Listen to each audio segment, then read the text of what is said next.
Should be coming on live here. Let's check Twitch. Yes, looks good. I like it. Sound looks really good. Magnonsense, welcome. You always the first. That's always great to see. Good to see you. All right. Anybody who wants to join on live, I'm gonna give you the link right now. Let's see. I'm gonna stay.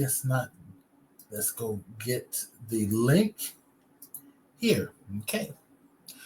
All right. So let's go to my chat box here. To join in live, you're going to follow this link,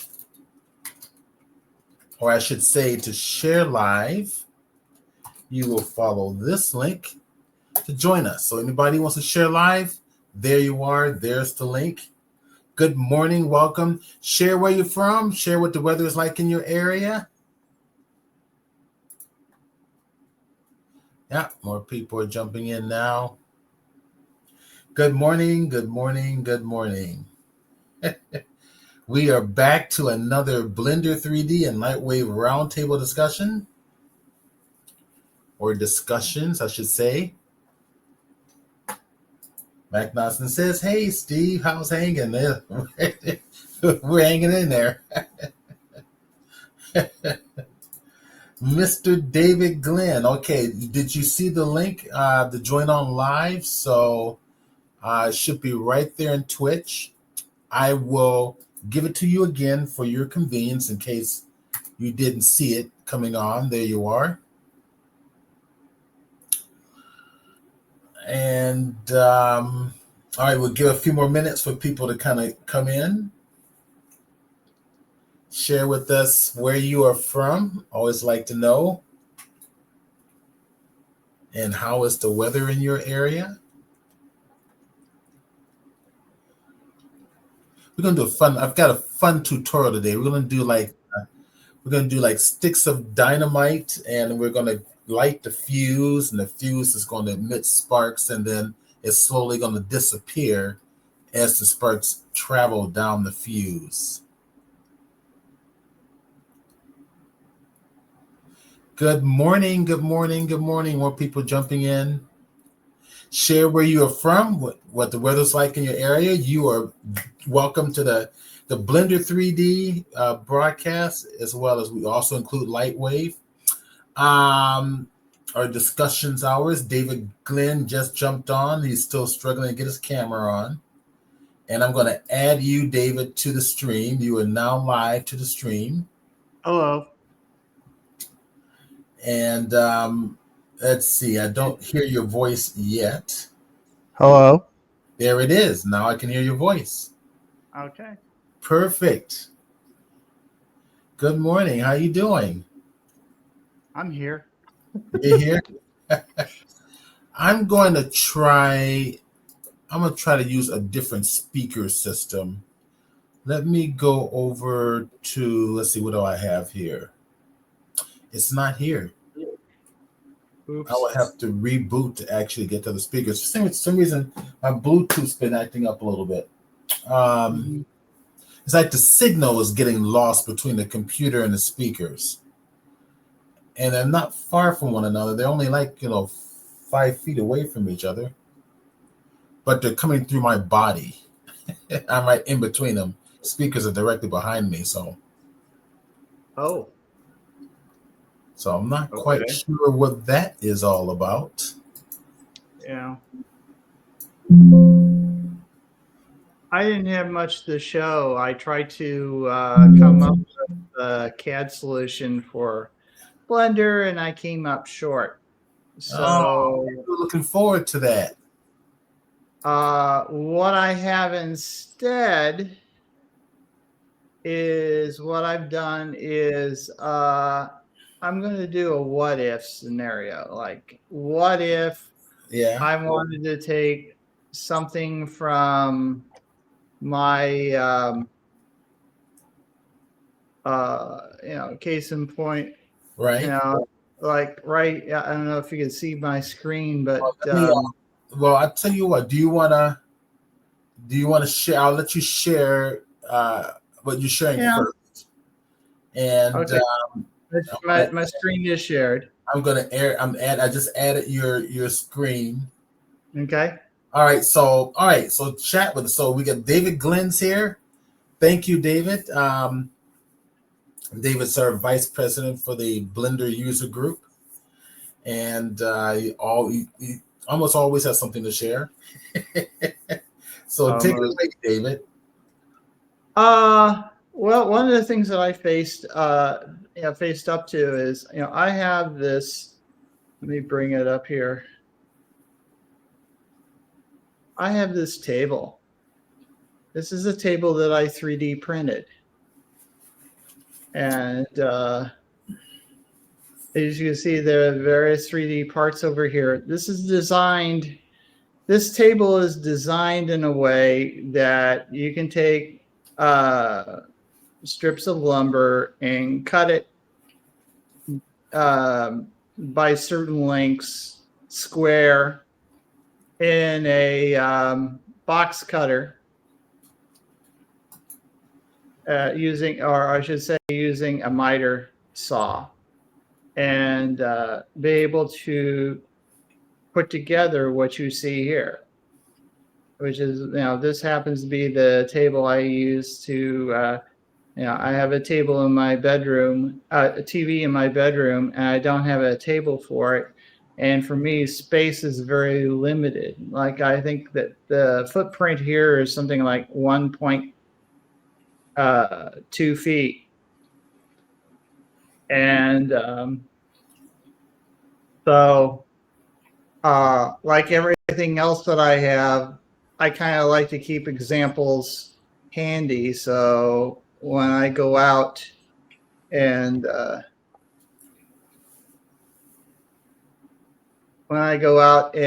advertise my wares, in this case, my 3D prints, I have something that is tangible that I can show to them. And this is one of those cases. It isn't like one of my models or one of my characters. I can't hold this in one hand. I can't hold a TV table with one hand. I can't put it in a I can't put it in a bag, except for the parts. Maybe the parts, but that's about it. And I want to build a model facsimile. So what I did, and I'll show you what I've done so far, is in this case, I'm using Bamboo Studio I brought up the 3D parts. And here's where I have it right here. I have it, in this case, I have it sectioned out into 4 build plates. These 2 plates here, these 2 are the top halves. This is the one the top connects to the top, and the lumber goes into these holes. And the bottom part is here. Is like here and here. These are supports. Or these are the build plates for the center half. Some people could call it the bottom half if you wanted to, but one of the challenges, but it's up to you. One of the challenges that I had to face in building this is I wanted to add some support.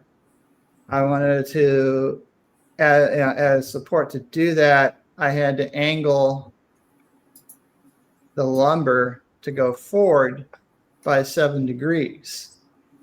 And so I got that built into here. And yet I got this end here, which will accept a 90-degree cut chunk of lumber right here. The lumber is classically called a 2x2, but the lumber I use is premium pine, and it comes from New Zealand, and it comes cut in the actual numbers. In fact, they call it a 1.75 by 1.75, I believe is what it is. And so what I'm going to do is I'm going to bring this into blend. What I did is I brought this into Blender, and to do that, I simply went over to the file here, and there is a thing here. I can go in here and do an export, and I just went ahead and say export all objects. Went up, and in my case, I went over here to the node folder, but I'll just go ahead and do it here just for the sake of having something. And you hit that, and it saves all the files right here. But I also have it up here. But just imagine in the moment that I actually save these up here. I'm going to bring these into Blender. Now, before I went on the air today, I tested this out. And I just basically what I did is I just did a quick grab and drop into place, and I got this, which imports the model. The thing is that you might want to do in this case, I did here. In fact, I'm going to start, if you don't mind, I'm going to go ahead and just kill this off.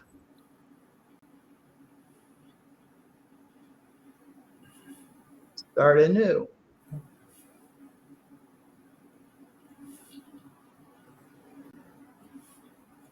Don't save. Kill my cube. It's out real far because this is going to come original size, and this is going to challenge the thrust among my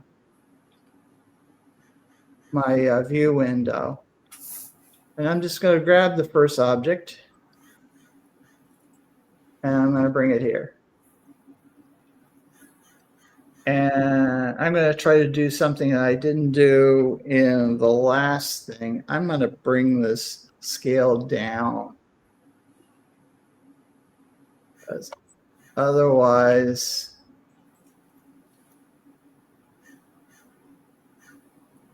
and just see what we get.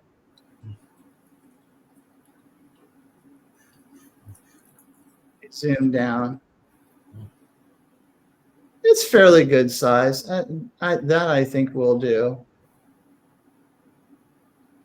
And one of the first things is that I probably need to do right off the bat is I'm going to go over here and select my object. And I'm going to go over here. I'm going to set the origin. I'm going to go ahead and set it to geometry. So now my origin's around this product. So now when I move this thing around, and when I do, I got to remember to do my Control A at some point. Otherwise, things will get goofy. And I'll just bring that over here. And then I'll bring my next object, which is right here. I'll drag it in. And you can see the scale's already preset to pretty much what this is going to be. So I can just import it. Import that object. I'm going to go ahead and set the origin to geometry so I can control it, which will be, I think I'll, for the time being, I'll put that there. Same thing with this object. The scale is already set the way I want it. Drop it. Click on this, set the origin to geometry. And I'll kind of put it over here.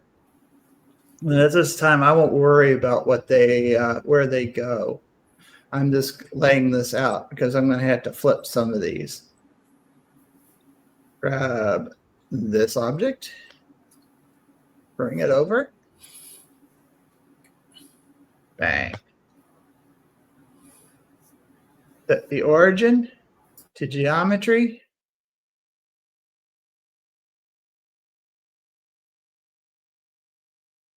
Put that over here. And finally, the two top halves for the top. Grab that, bring it over here. Already scale is already set where I want it. Boom. Set the origin.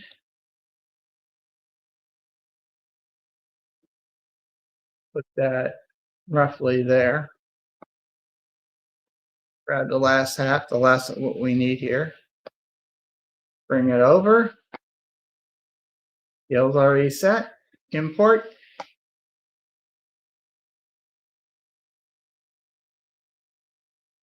Set origin. Geometry. And I'll just bring it over here. I'm just going to go here, grab this and bring this down. Grab this and bring this up. And you can see I'm already going through and selecting, kind of arranging these in their place so I know where they'll land. Actually build the table. And what I'm going to do is I'm going to take this common cubes and just set it to the proper position in meters. And I've got to admit, I'm going to do a lot of guesswork. So this is going to be quite accurate because I'm going from inches to meters.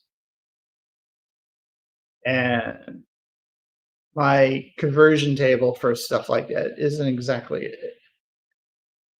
instinctive. It's got to be pretty much by guess.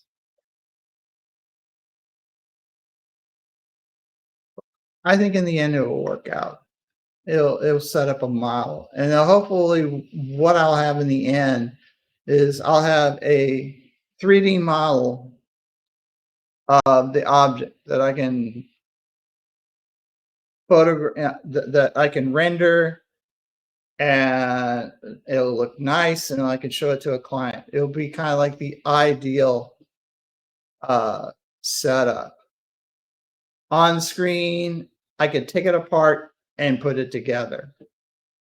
And with the extra lumber that I'm going to generate in a few minutes, you could take this and 3D print it, and you can assemble that in miniature.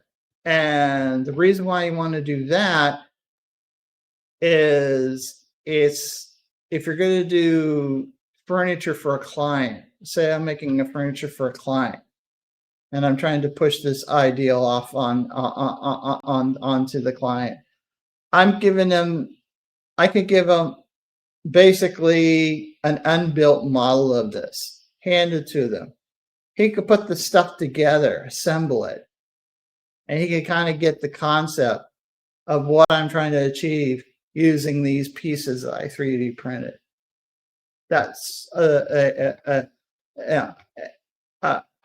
would be one scenario. So let's look over what we got here. Okay, this was, as you can see, this is laid out very similar to how it was laid out in Bamboo Studio. This was designed, to be. This is how everything's laid out to be 3D printed. I could get into the details, but I won't. That isn't part of the exercise today. But now I have this in Blender. And other than the scaling is different, they're pretty much correct in terms of size. And but there is a few things that I am going to have to change. One of them is these pieces here. I got to flip them over. And first thing I'm going to do, just for the sake, I'm going to do control, rotation, and scale right there, just for the sake of stabilizing, making sure everything is correct. And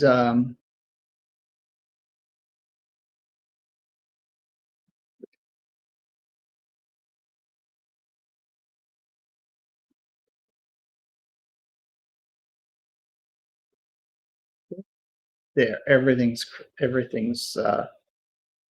set for rotation and scale. I just wanted to make sure about that first. Okay, let's go and start rotating some parts. Very easy to do. Click on a part, go in the corner here, and I'm going to start turning, and the rotate window will start to pop up. And I'm going to rotate this by 180.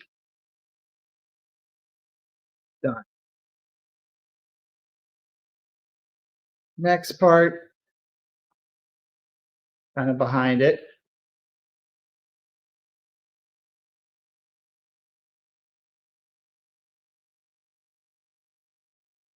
Start this off.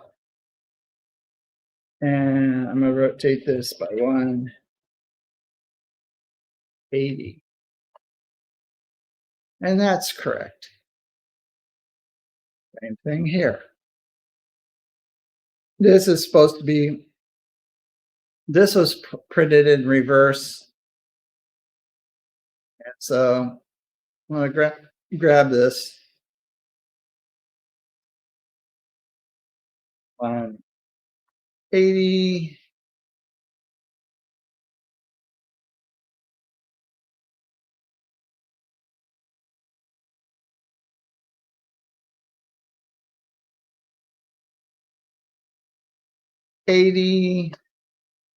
Oops. 60.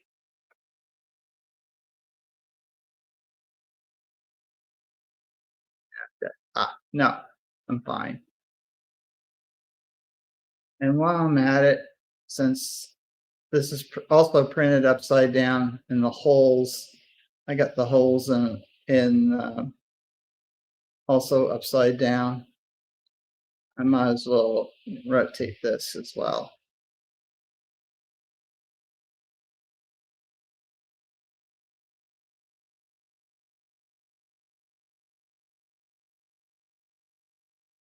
Eight, 0. Back.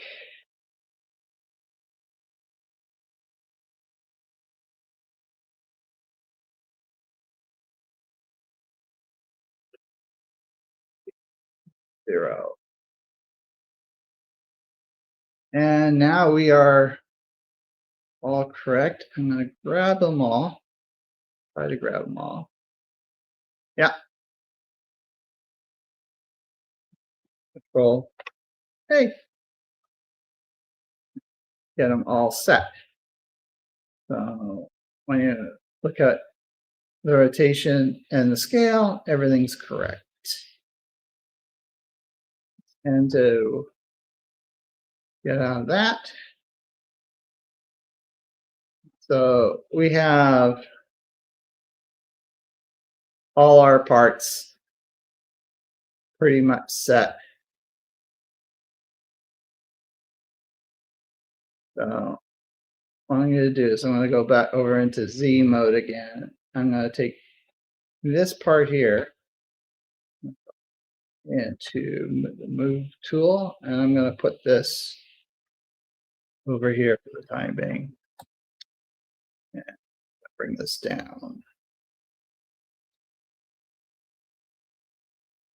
And to do the same thing here. I'm going to do something different though. I'm going to go over here. I'm going to bring this. I'm going to go ahead and align this up with that and then just drag it. While I'm at it, I'm going to bring this over here. Bring that right there. It looks pretty centered. And just drag it over here. So now I have everything here laid out in the orientation that later I'm going to go and build things. And the next thing that I'm going to end up building the finished table in. And while I'm at it, one thing else I neglected to do, I'm going to hit the X-ray mode. And the reason why I did that is very apparent. It is very apparent when you look upon this. Right now, and I click on this piece, you can see where all the holes are at and the angles and so on and so forth. That's going to be very important when we calculate the distance that we're going to cut the wood for. And for the sake of the moment, I'm going to select this and I'm going to bring this up, and I'm just bringing this up to the point where I assume is going to be the top of the table. And I don't particularly, it doesn't really matter, but I'm going to kind of line it along this grid over here. Now I could probably snap the grid and make this correct, but this is just a model. If anything is built out of this, it's going to be built by the individual pieces, and the hope is that everything will roughly fit together. And there's a few tricks in Blender that I can make sure when I cut the lumber that everything's going to look correct. And for the sake of this demonstration, I'm just roughing it in at the moment. So I'm going to go, next thing I'm going to do is I'm going to go over here. Go over here and I want to try to make this, take one of these, and I want to line up. This is the back. You can get away with this. Line this up.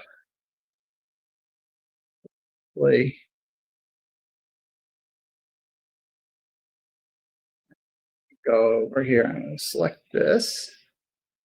Select that. Yeah.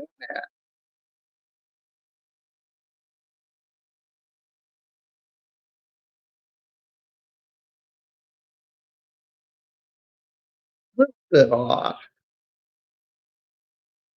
I think I'm going to do something here. I think it's either here.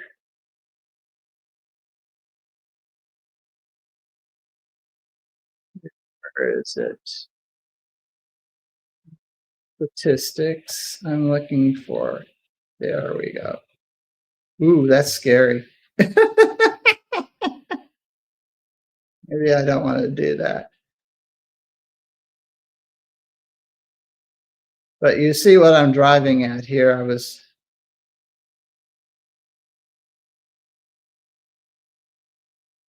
I'm trying to get the edges here to match up. So when I hit this, you can tell I'm a little bit off. I'm a little bit off here. I need to bring this up just a little bit.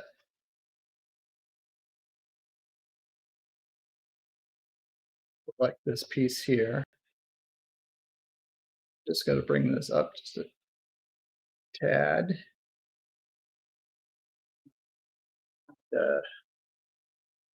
Eyeball, and that's close enough. That'll get us by.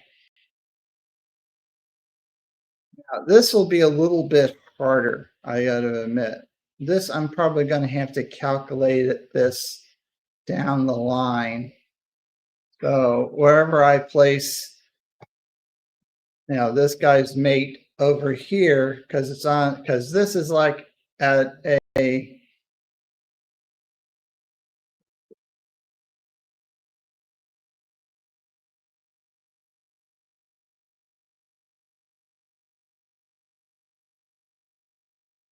this is at a 7-degree angle here.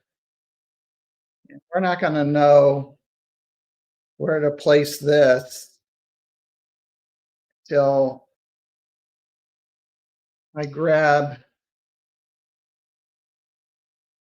this item. Now I'm going to eyeball, basically, I'm going to eyeball this. Let's see, we got 1, 2, 3, 4, 5, 6 squares here. And I'm not going to be fussy. I'm going to put this up to roughly 3 squares. Not right there. This guy here, basically I'm going to echo what I did there. If I wanted to, I could eliminate half of this stuff, build one of the legs or one of the sides, and just mirror over the other side. Probably what I should have done. I kind of came up with this as sort of a fly, so this is the deal with what I got.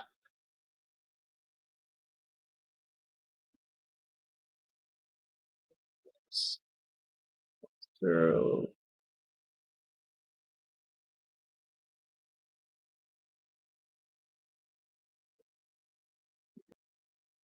here,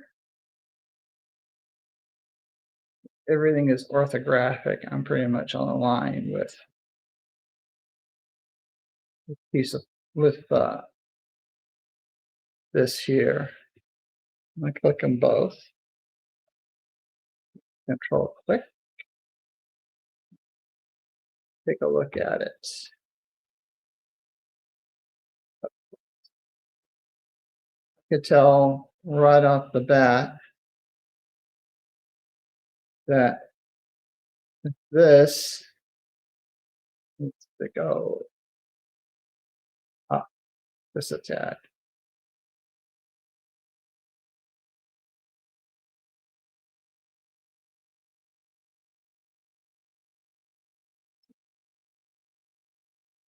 We see the holes.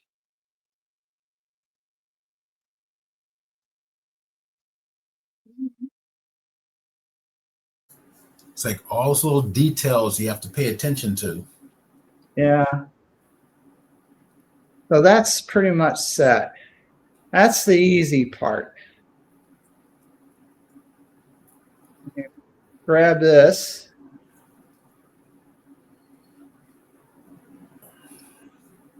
Up to here.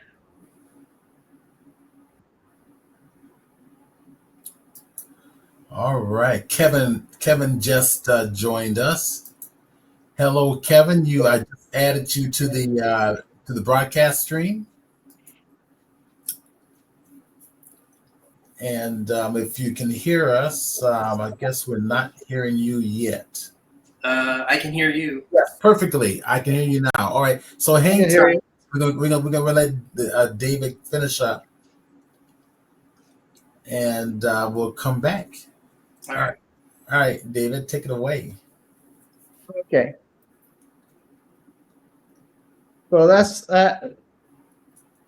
We'll leave it at that. I'm going to worry about these parts here a little later on, other than the fact that I could probably go ahead and bring these up to our third line here.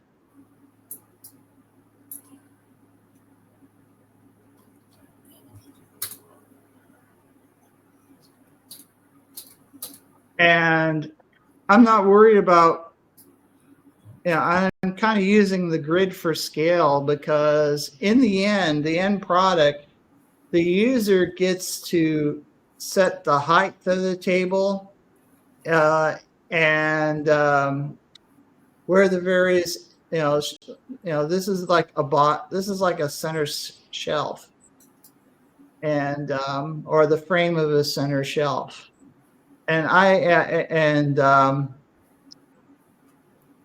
the user pretty much decides how he cuts that lumber in terms of lengthwise to whatever height he wants. And I'm just going to kind of look at these as units, so to speak, and measure off of that. So, first leg.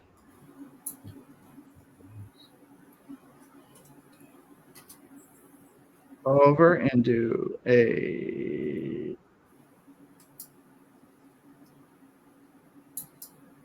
Control Shift A. I grab myself a cube. Boom. Kind of large, but that's okay. I'm going to set this off. I'm going to play with this and say, I know 1 meter isn't going to cut it. It's probably going to be much smaller than that. Let's do, let's see, 0, 1. No. Okay.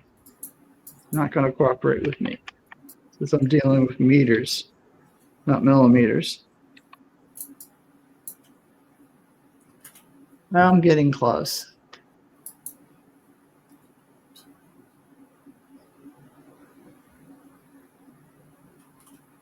This will probably be too small. Yep.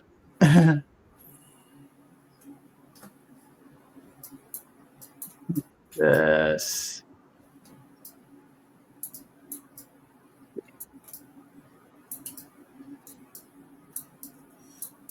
So not too far off the mark. Let's make this 7.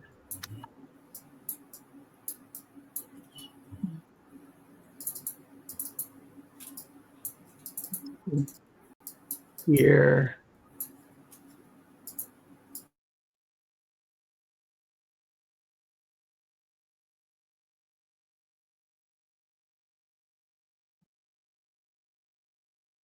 Flip it on Z.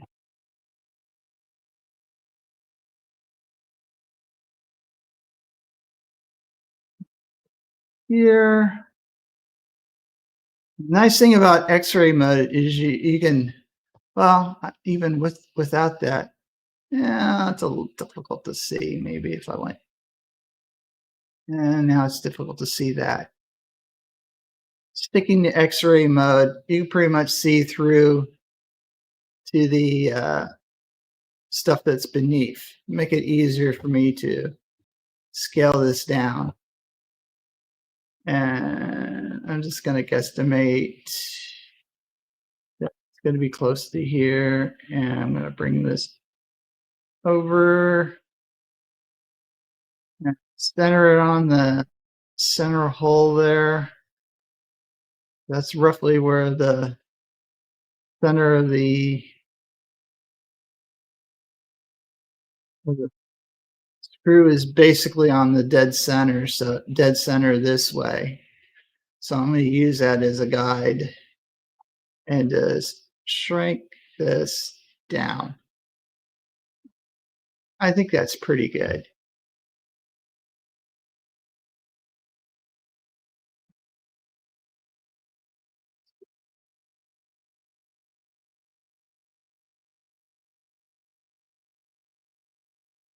Yeah, I think I'm going to keep it at that point. And let's see, I'm going to bring this up to here, which is like the base of our model. That's going to be our floor for the time being.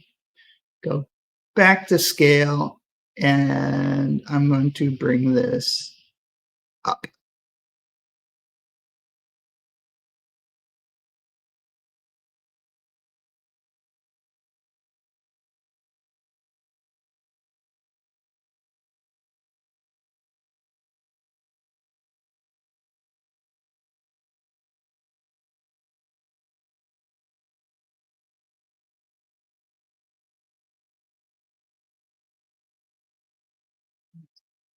You here.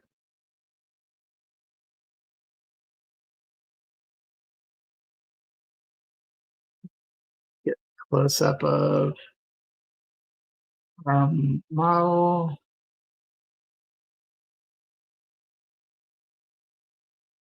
We see that the roof of it, of our socket here, is roughly over there. So I can just going to do a G for move, and I'm just going to eyeball it right there. Go look down, and oh my, looky here. We're at the floor. That worked out for it. I don't have to, but if this wasn't hitting the floor, what I'd have to do is I'd have to hit my tab and go into edit mode, and I would just select the bottom here and grab the move tool and bring this up and down. And I could put this basically in a level with the X line here.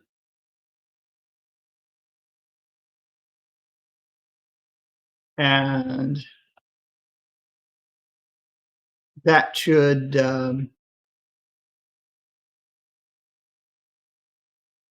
be it for that one leg. Leg 2 is going to be easy. Just take, I got this leg already, so I just go Shift D and drag, right click, and then I can control on the Z, or on the Y, pardon me,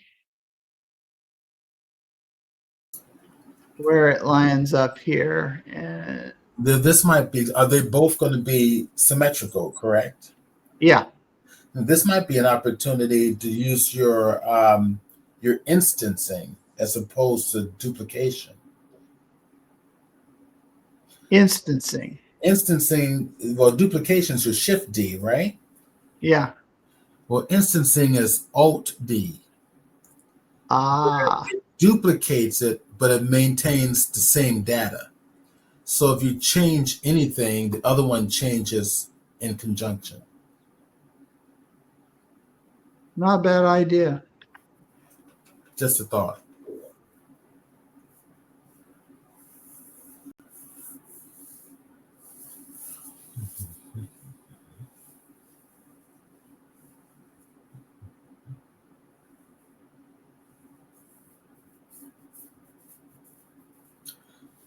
And since we've got 3 presenters today, you've got about 10 minutes exactly left. Okay.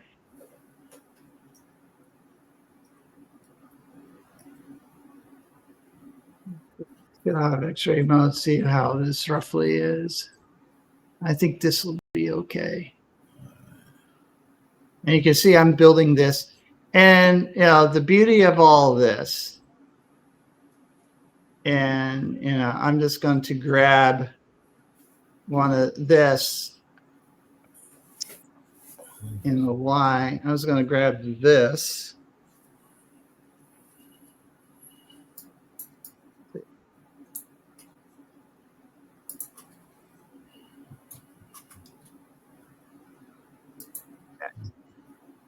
Bring it over here. But then I'm going to have to adjust this. Ideally, I'll do this under X-ray. And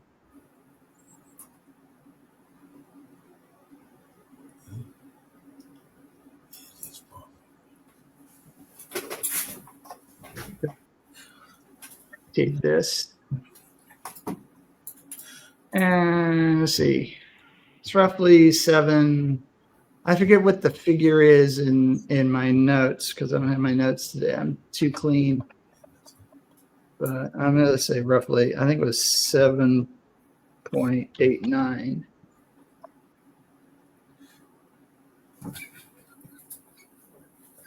Go ahead and grab this.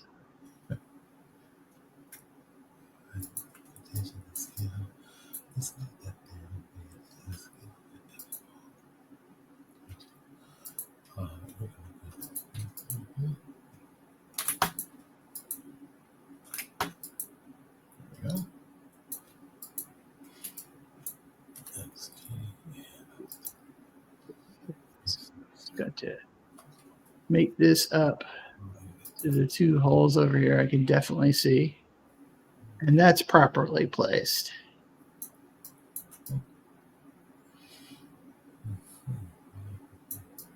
So now I can grab this,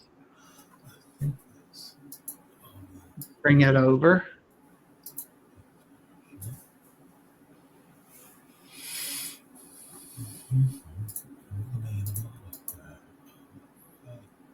So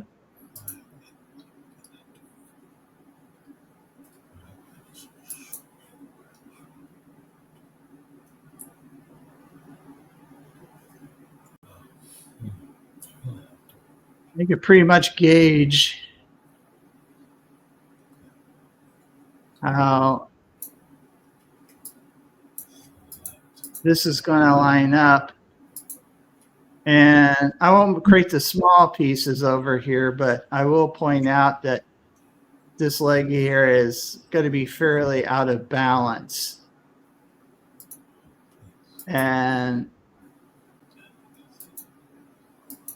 come to think of it, before we do that, let's do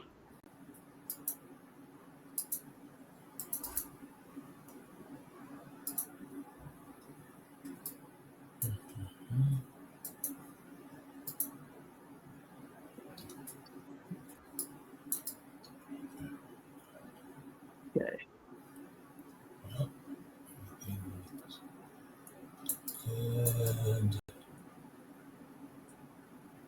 Okay, we got on surface, and here's what I'm going to play with this. Is a project. Don't want that. Here's vertex is what we have.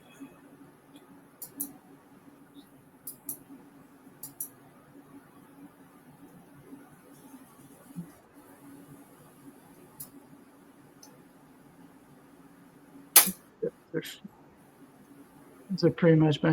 So the next thing I would do is, of course, create the lumber over here, and we'll just assume that that's been done.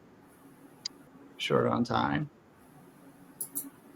and you get pretty much the just to how things are built. The only other thing that I would do is I'd grab one of these.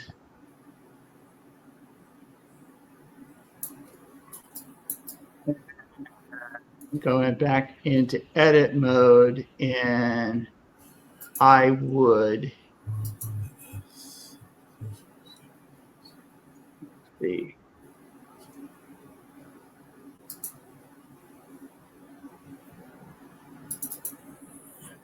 One of the thoughts that I had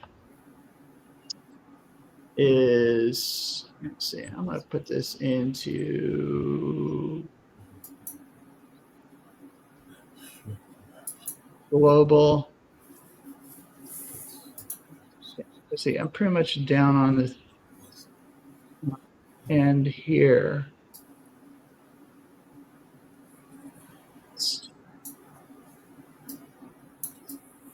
Well, one of the things I was going to do is I was going to bring this below, and with a under the modifier, do a cut with a Boolean.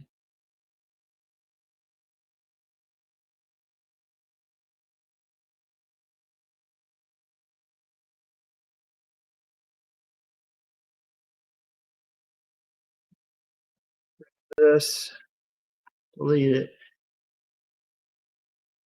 Let's go X, sky.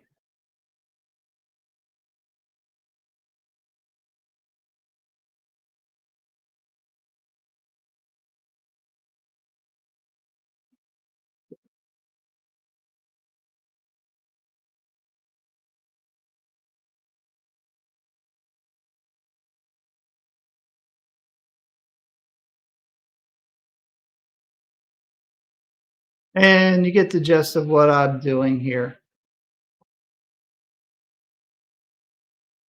Awesome.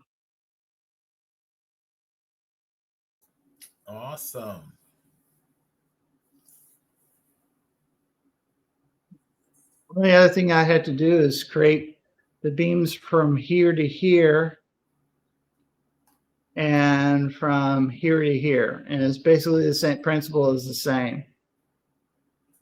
And of course the top. And in the end, what I have is a model of what is the end sum of what these 3D products can make. You can make with these 3D products. And so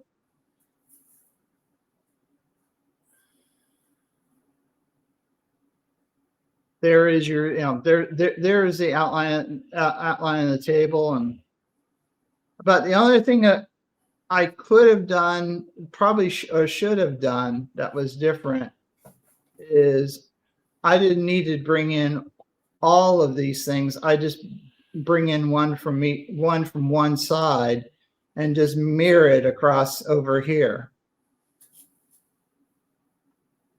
and just save it individually. Yeah. But what I'd want to do in the end, I almost forgot one other thing. I wanted to do it while I'm thinking about it. Grab everything. Control A.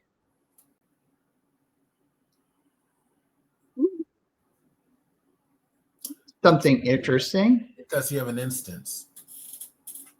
Ooh. Okay.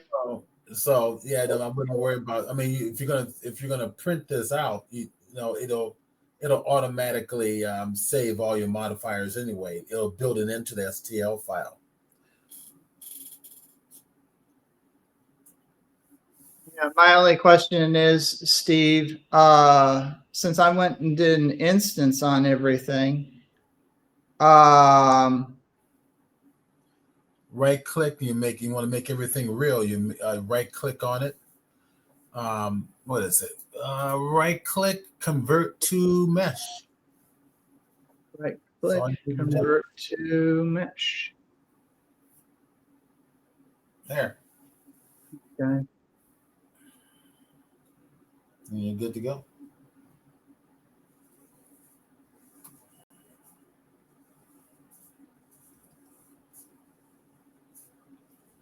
Yeah, I've gotten into the habit.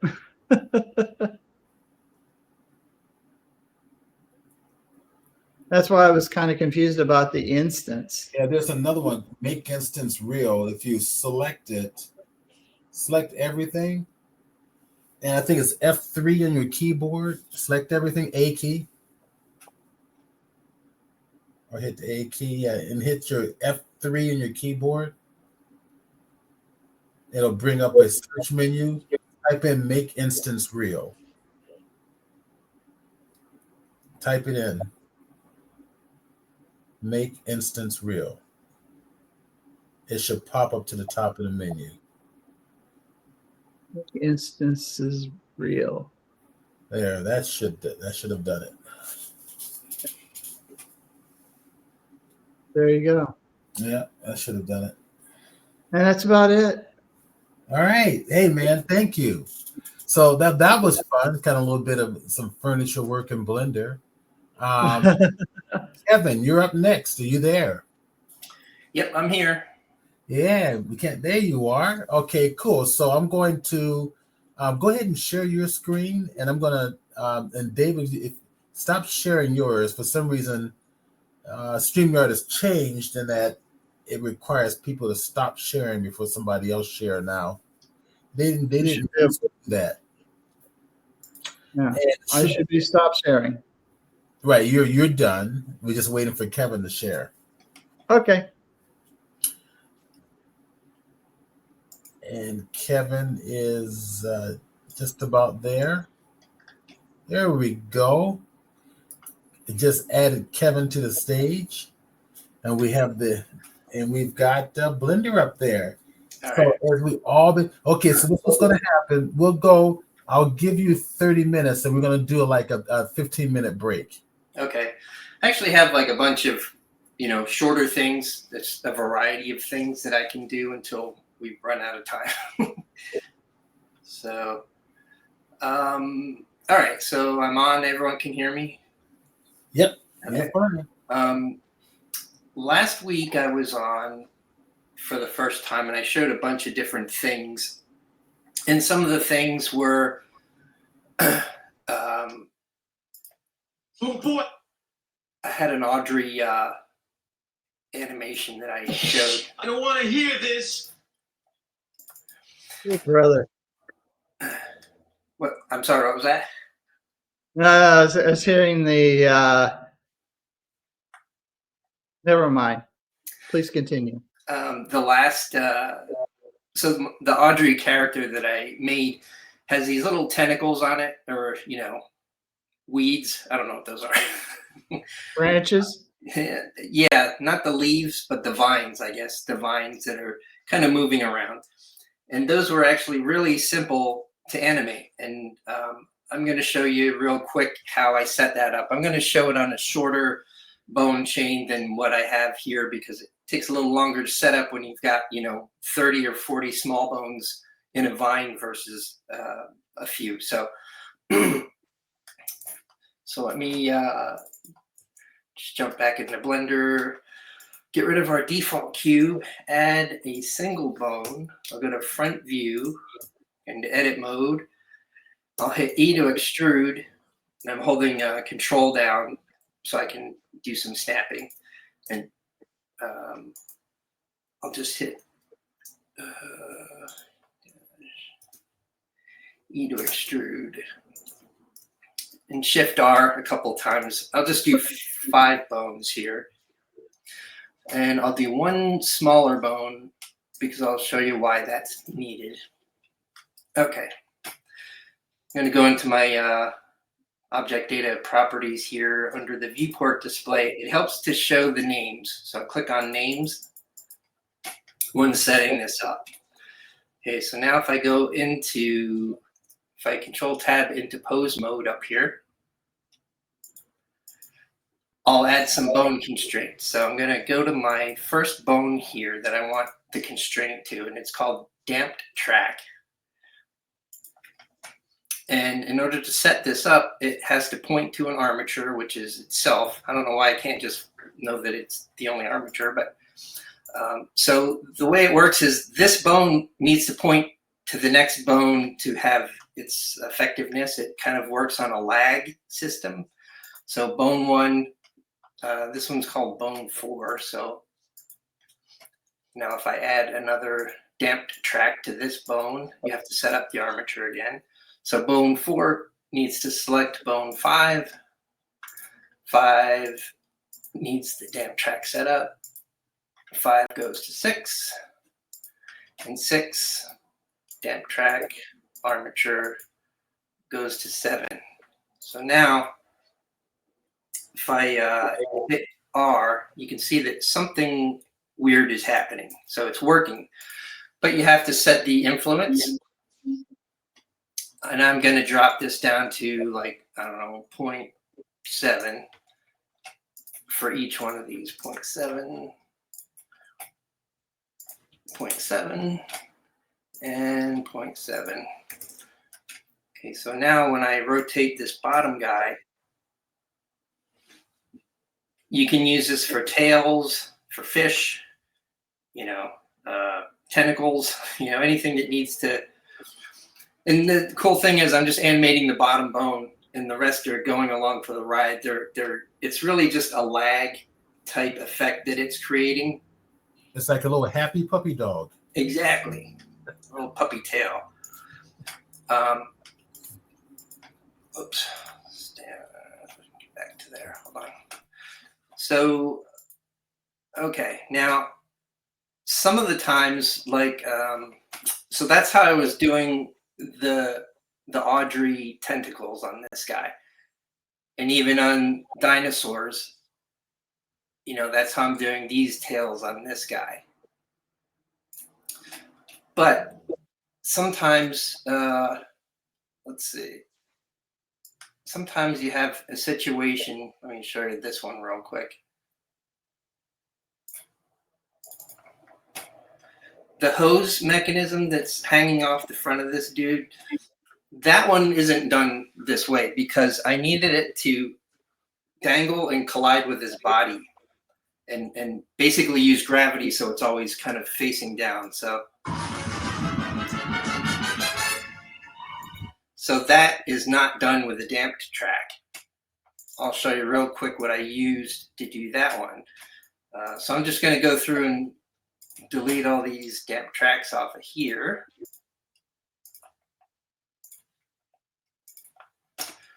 And actually, I'm going to tab into edit mode. I actually don't need this extra bone now. Damp track always needs the next bone in a chain to influence the current bone. So if you have a tail that ends, that end needs still another tiny bone after it. So I don't need it now because I'm going to show you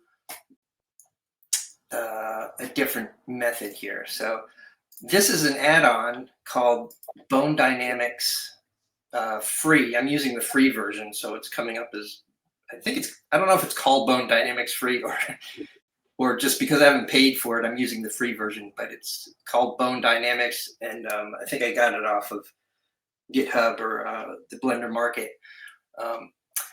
This version is very simple and doesn't have a whole lot of options to do with it. So that being said, I'm just going to select everything but the bottom bone, and I'll there's some presets for, you know, default, organic, slow, stiff, heavy. I'm just going to try this organic one and click add bones. Oh, I'm not even sure that worked.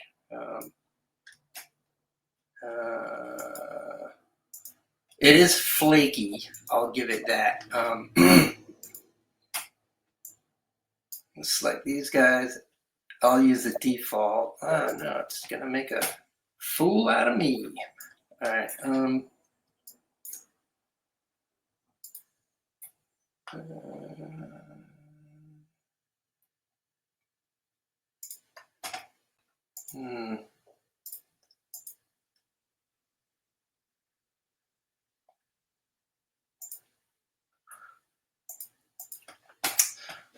Well, you might have to take my word for it on this one. Sure, it worked when I was practicing to do this, but don't you hate that when that happens? Yes, I do. It's a little frustrating. Yeah. You know what? We know it might help. Save your scene now. I'm just going to start over. I think that'll help. No, try to trust me. Save your scene now. Shut Blender down and reboot it. Oftentimes, I have found, I teach these classes at the college, and things go wrong because you just got to clear the memory, and then when you come back, it'll probably work. Just a thought. If it doesn't still work, you can slap me around. But let's see. Will it work now? Do that. Okay, I think Stephen for the win. Okay, so I was right. All right. Okay, so now I'm just going to add a keyframe. This bottom one is going to control the chain now. So I'm just going to add a rotation keyframe for that. And down in my timeline here, I'm just going to Control Tab into the graph editor. And on the Z, I'm going to add a modifier, just a noise modifier that'll swing this around for me.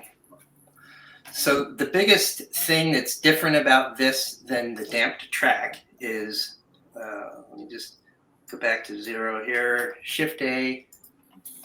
Oh, and this is another thing. Sometimes, okay, no, sorry about that. I'm just going to add an icosphere. And I'm going to tell the icosphere to be a collision object. So now you can see this is the biggest difference between bone dynamics and the damped track. Bone dynamics will work with physics. It works with gravity. Take another one of these here. Yeah, that's nice. All right, so you get the idea with that. Those two methods for creating, tails or whipping things or whatever. If there's no questions, I'll move on to the next thing. Nothing. Okay. Yeah. Anybody has questions, you're welcome to put in the chat box. They know that. Okay. Continue. Now, here's another thing that I thought was pretty neat.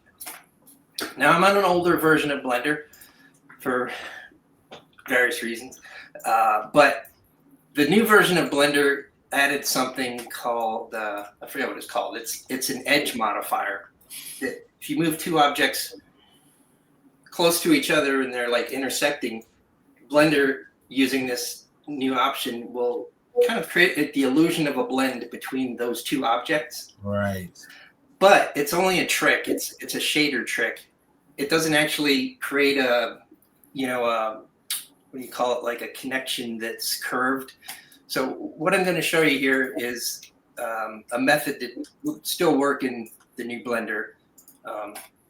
So I've got an object here that I made that's it's this fluted object. I tapered out the edge of this thing, and this one's just a regular sphere on this side.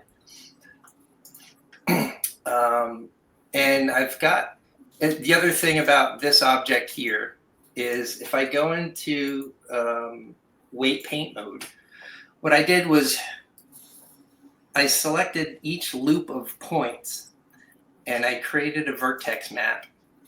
I just called it group. The outer ring of points got a vertex weight of 1. Then the next loop of points got 0.8. Then the next loop of points got 0.6, the next one 0.4, 0.2, and 0.0. So all of the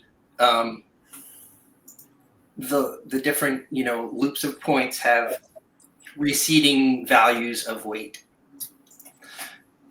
So that's something that's needed to do for this method to work. So what I'm going to show now is I'm going to turn on my snapping, and I have face project, align rotation to target, and project individual elements on, so that when I come over to here, it'll snap to this object.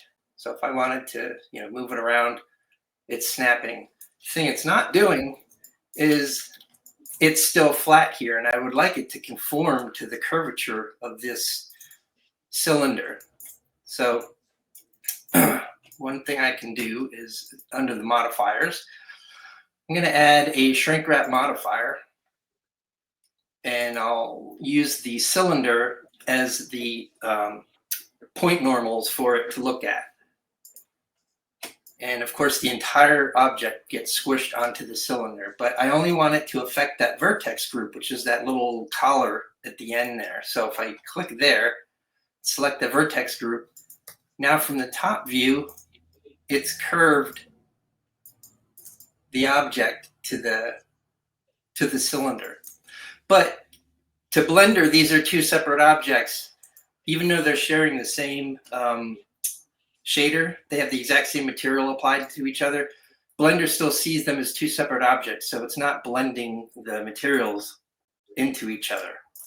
So that's easily solved with a modifier called data transfer. And again, I only want it to work on this collar part, this rounded part. So I'm just going to choose my vertex group, which are those points. And under face corner data down here, there's an option for custom normals. And I'll use the projected face interpolated. Whoops, I forgot to select the cylinder as my source for the normals. So now you get an actual blended object that you can still move around. It's not like Booleaned or anything. It's still live. And even if I duplicate this guy a few times and scale him. Nice, and we did it live. Yeah, you got the Tin Man from Wizard of Oz or something. And here's kind of a neat thing. If you tab into edit mode, I'm just going to select this ring here and Control B. Give it a little bit of a rounded corner here.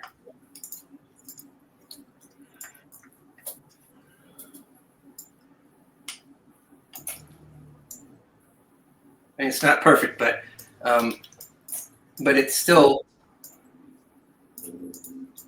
it still blends in, pretty nice. I wonder how that'll 3D print.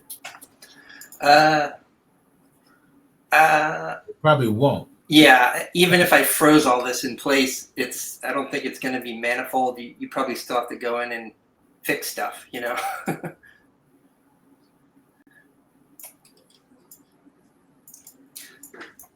All right, so that was that. In case, I don't know if anybody had any questions.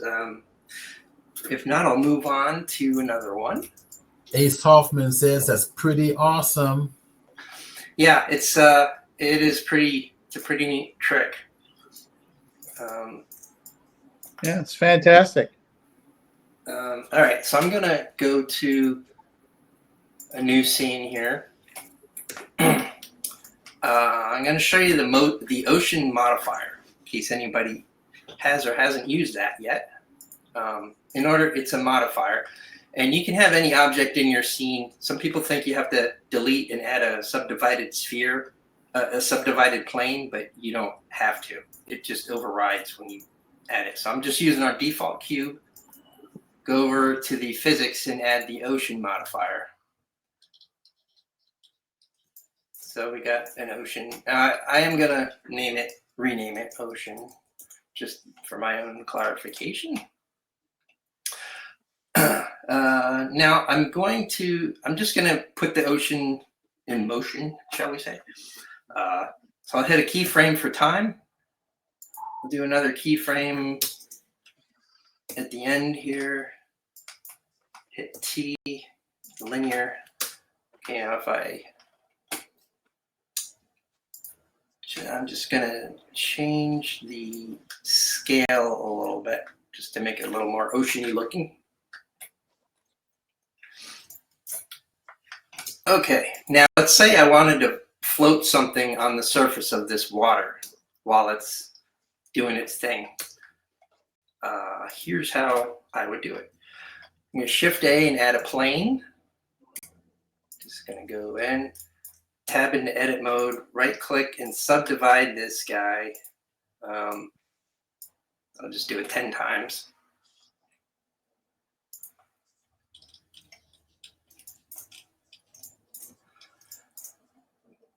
Oops, one thing I forgot.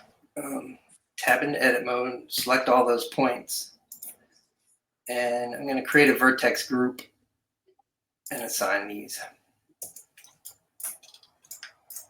Okay, now I'm going to add a shrink wrap modifier and target the ocean surface. So now when the ocean moves, this guy is like a piece of paper floating on the water.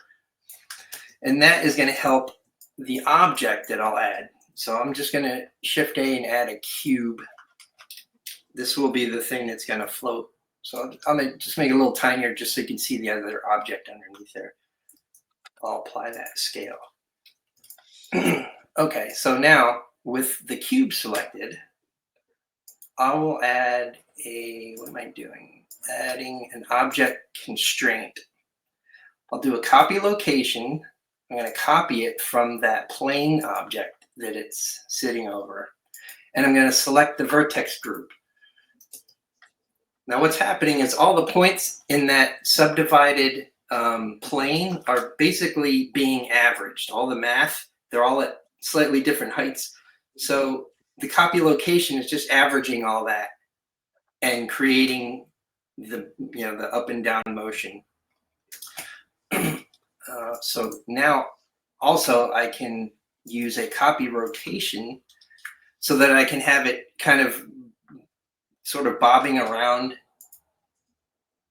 And I'll use the same settings. I'll select that plane and the vertex group.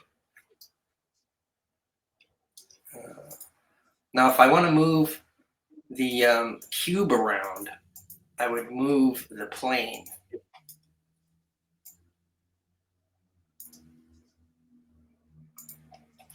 So then when you render, you just turn off the plane so it doesn't render. Now you got something floating. So if you made a boat, you could float a boat or a buoy or something.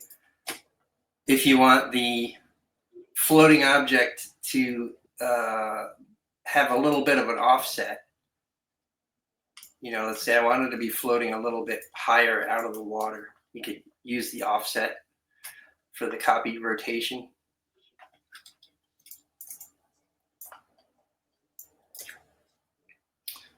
All right, so that's that. In case anybody had any questions on that one. None.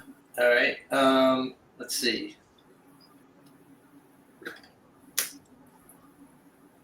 Actually, I'll show you something that's along this line. It's another modifier.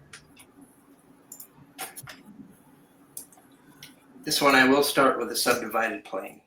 So I'll Shift A, add a plane. It's going to scale it up a bit. We'll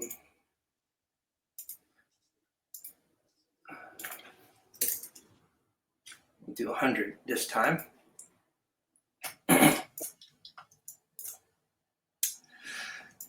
And I will Shift A and add another plane. What I'm going to do is have the bottom plane be like water, a surface of water.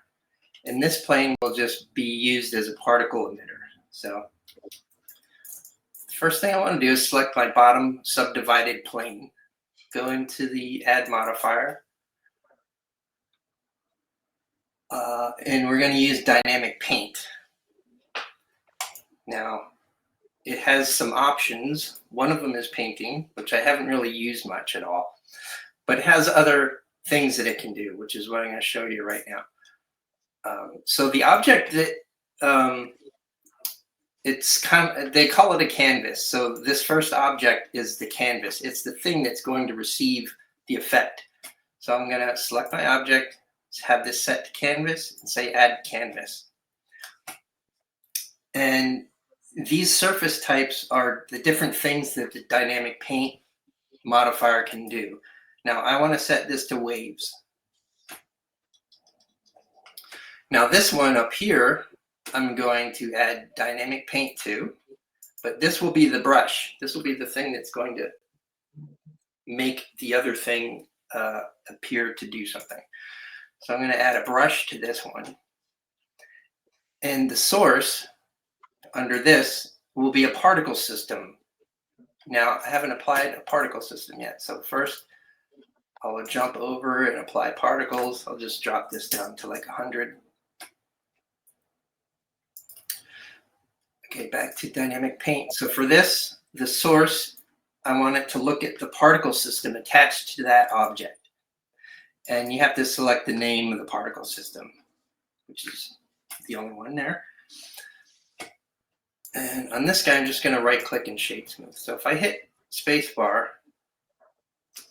let me do this, it might show up a little better. Add a material here, take down the roughness.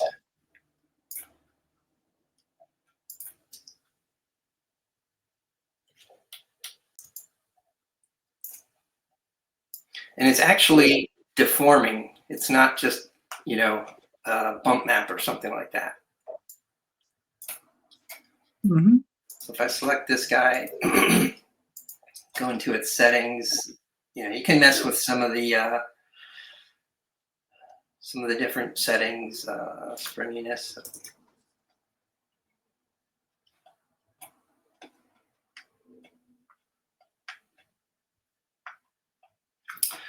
Now this effect cannot, the dynamic paint can also be used to do something else that I had. Where is this? Find. I did this other thing. If you look at the snow, you'll see. Nice around here, isn't it? I call it Christmas Town, better known as the North Pole. The Christmas tree. So he's carving a path through the snow. That's the same dynamic paint modifier. Yep.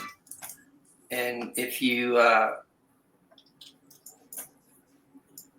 let me just change something up. I'm going to delete that particle system here and add in a, I'll do an icosphere.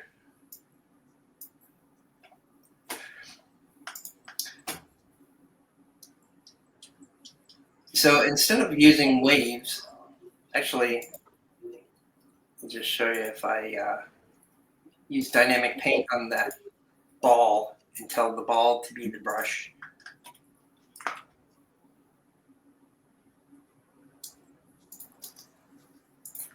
Just set a keyframe up for location, set up. Let's go to this frame and insert another location. So you can have a boat moving through water, you know, with this effect. But for that snowman plowing through the snow, if I set it to displace, then you get, you know, it carves a path instead. This is the one I use for when we make our tractor treads going through the snow. Yep, exactly. Treads, footprints in snow. It's got this dissolve function too, you know. You can tell it to basically fade out after a certain number of frames. It'll like fill itself back in. by this.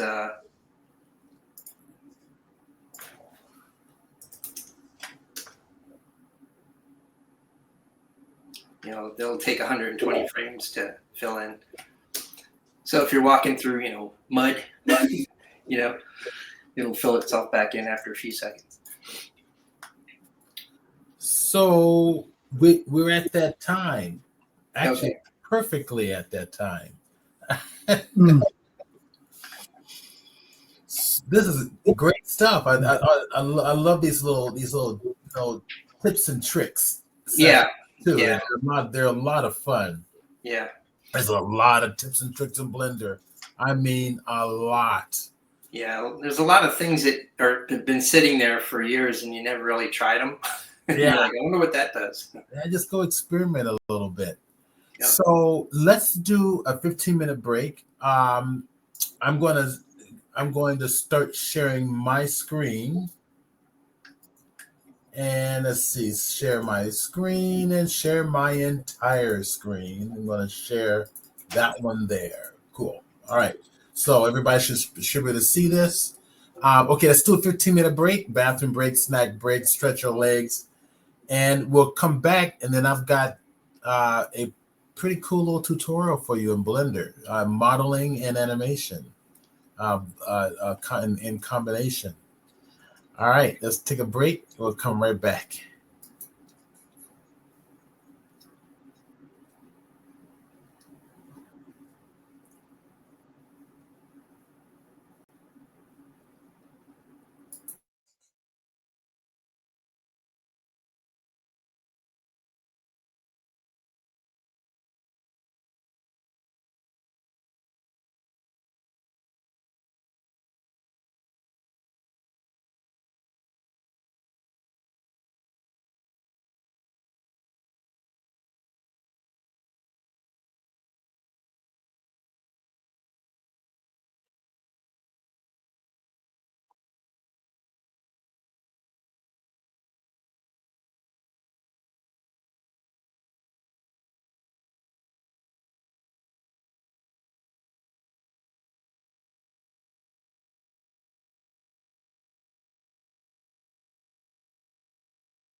It is just about that time. And David and Kevin is still with us. All right, let's get ready to rock and roll, have some fun. Yay. It's time. So do me a favor, everybody who's on Twitch here.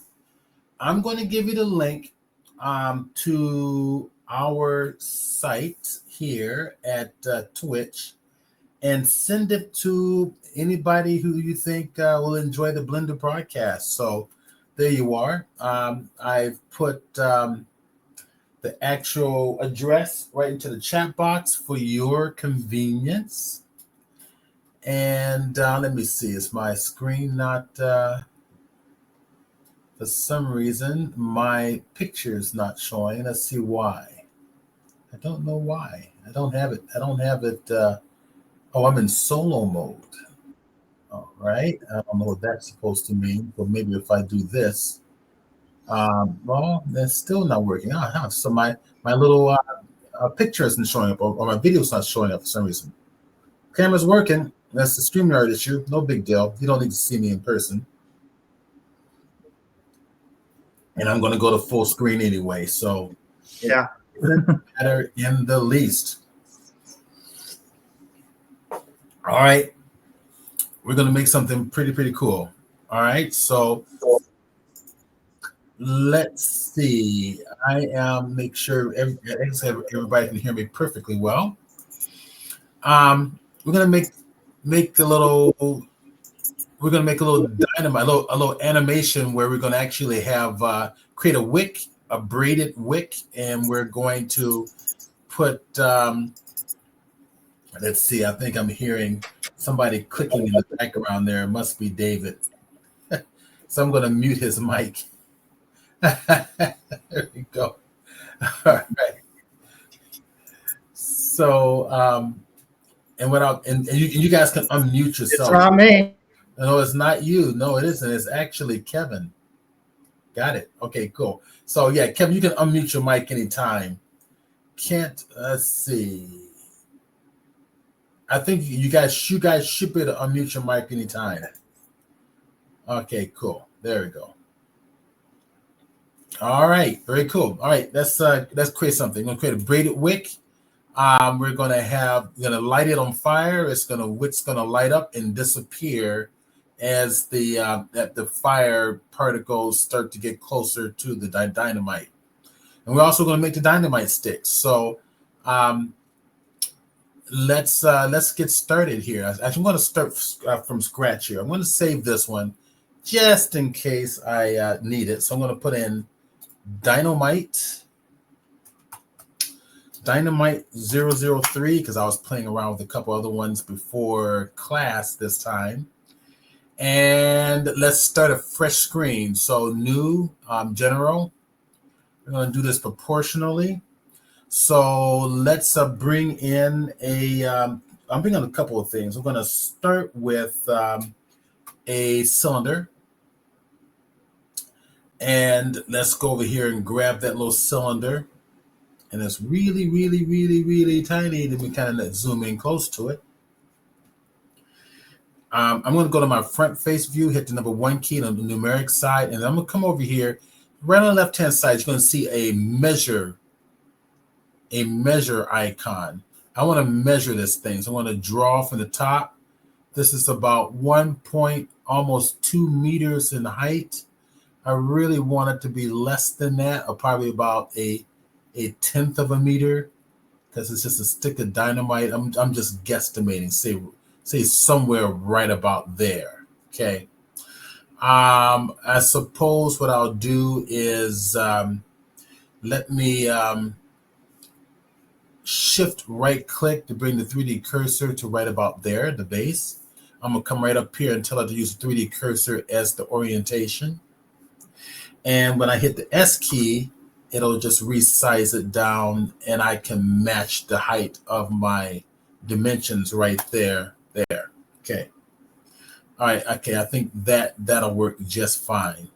To save time, I'm going to hit the shift tab, or shift space bar, sorry. Scale and just scale it up.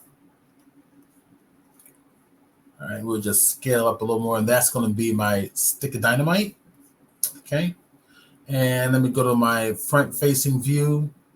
Shift space bar gives me all this stuff here on the left-hand side, but it'll show up right where the cursor is. So I'm going to go to my move tool and just bring it just right above that so it sits right on top. Okay, there we have it. So I'm going to select it. Command or not command, but Control A, apply rotation and scale. That's all set in stone. Let's go ahead and model this out a little bit. In fact, let's go start. Let me go back into material mode here. And Blender's kind of like freezing up on me here. Get a few seconds for it to think. Give it a few seconds to think, and let's turn off the animation. Animation's on too. That's by accident. And it's, oh, wow. Okay, there it goes. Done. So let me save this one. Command Shift S. We're going to call this one Dynamite. I'm in the Dynamite folder. In fact, we'll just grab one of the other ones that I've got. Dynamite 3. We're going to call this one Dynamite 4. There. All right. So I'm going to clear Blender's cache. I'm going to just shut it down. Okay. I'm going to shut it down. And then I'm going to go back and get it. So I should have go do it this way. There it is. Dynamite 2 is not there. I'm just going to go back and just get the raw Blender file. Now, I've got StreamYard connected to my graphics card. So whenever you get something else taxing your graphics card while you're doing 3D, strange things happen that don't normally happen when you're working on your own. And that's what happened to Kevin earlier when he had to reboot Blender because his graphics card is being taxed by StreamYard. And there's a lot of little resident cache memory inside of Blender, and it's probably messing things up. So the best way to solve it, and I have to do this all the time while I'm in class as well. All right, Blender's taking a minute to boot up here. It'll be up there. It is cool. File menu. Let's go to recent and let's go to my Dynamite number 4. And it's not saved in my open recents, which is interesting. I will go get it here manually. Okay. All right. Let's go to work. We're going to tab key material mode. See how quickly that came up. See, it hung up last time because of that resident memory inside there. I'm going to change this to medium point to bring my cursor back to my 3D object. And let's go ahead and give this a material. So come down to the bottom, new, and we're going to rename this one Dynamite. I'm misspelling it. All right, we're going to give the surface a red color like so. Okay, that'll work. Let's go inside of edit mode. And let's go back, Z key, and go back to my standard modeling, shading mode. And let's go add a little bit of detail in here. So let's start with the side. It's edit just a little bit of side detail. That'll make it a little more interesting. So Control R to size it. Size hit once. Actually, do this again. There we go. Let's go to my edge editing mode. Okay.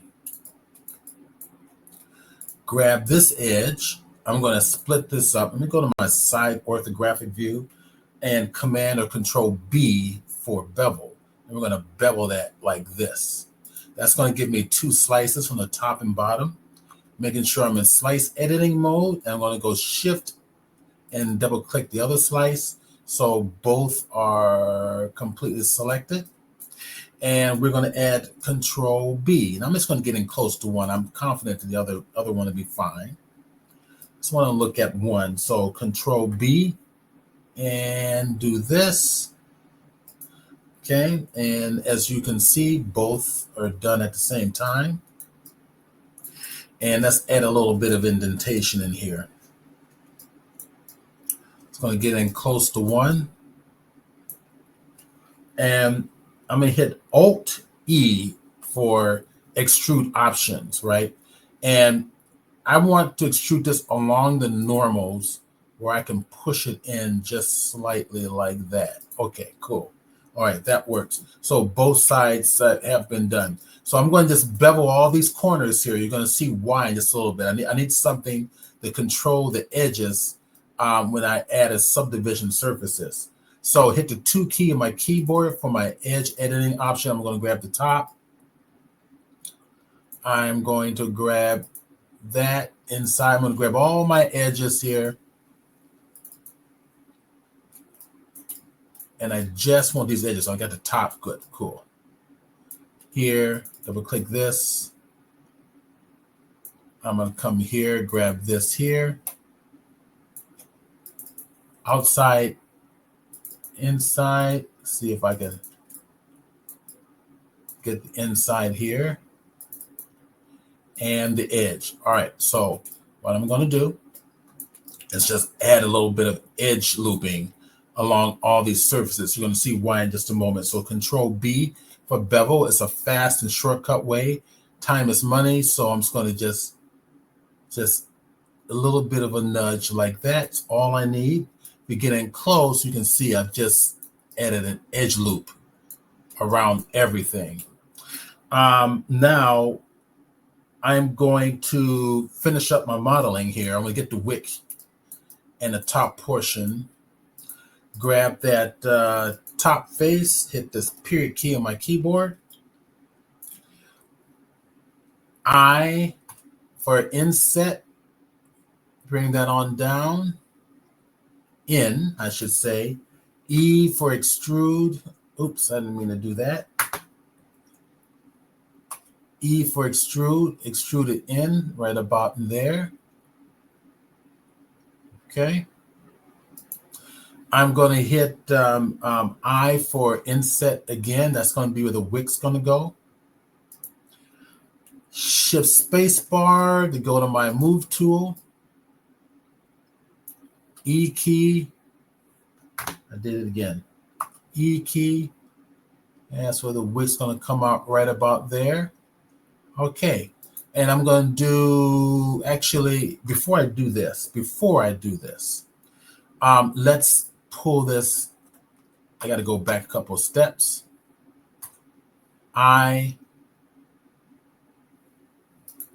X-ray mode, number 1 key to go to my side view, orthographic view, pull this on up.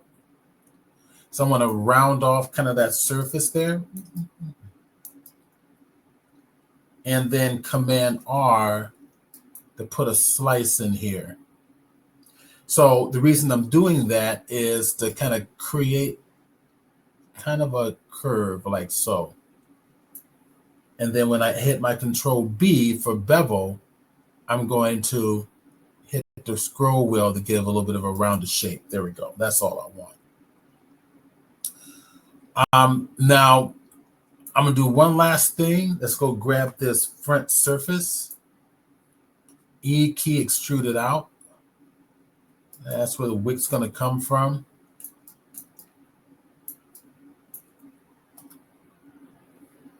And then I, the inset, and then E to push it in. Okay, we're done. All right, we're just about done. So what I want to do is hit the Control plus on the numeric side of the keyboard so I can extend out and select that surface. So I'm going to go back to my material view, and I want to add another surface here. I'm going to call this one just, top face, I guess, we'll call it just top face. So I'm going to add another material here. Hit the plus, hit the new, call that one top face. And then we're going to give this kind of more of a silver looking effect. So bring this down to a little bit of a darker gray. And then hit assign there. Okay, and the last thing I'm going to do is I'm going to give the wick a different surface. So select the inside, Control plus to select those neighboring faces there. So period key on the keyboard. And I will give this a plus and then another new, and we're going to call this one, I guess, Wick Connect. I don't know. And then give this something closer to a black, something like a real dark gray, and then come down to the sign button and hit assign. Okay, there we go. Okay, we're done. There's my dynamite. So I'm gonna get out of here, go into object mode.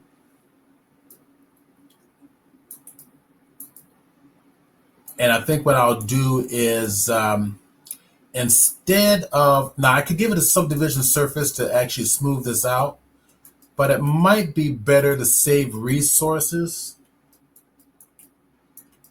All right, and just right click and go to auto smooth.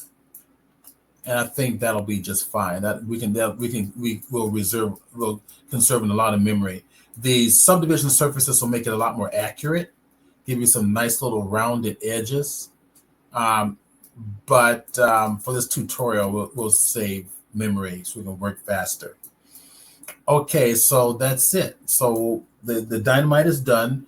I'm going to duplicate that. I'm going to get out of here, go back to this standard shading mode.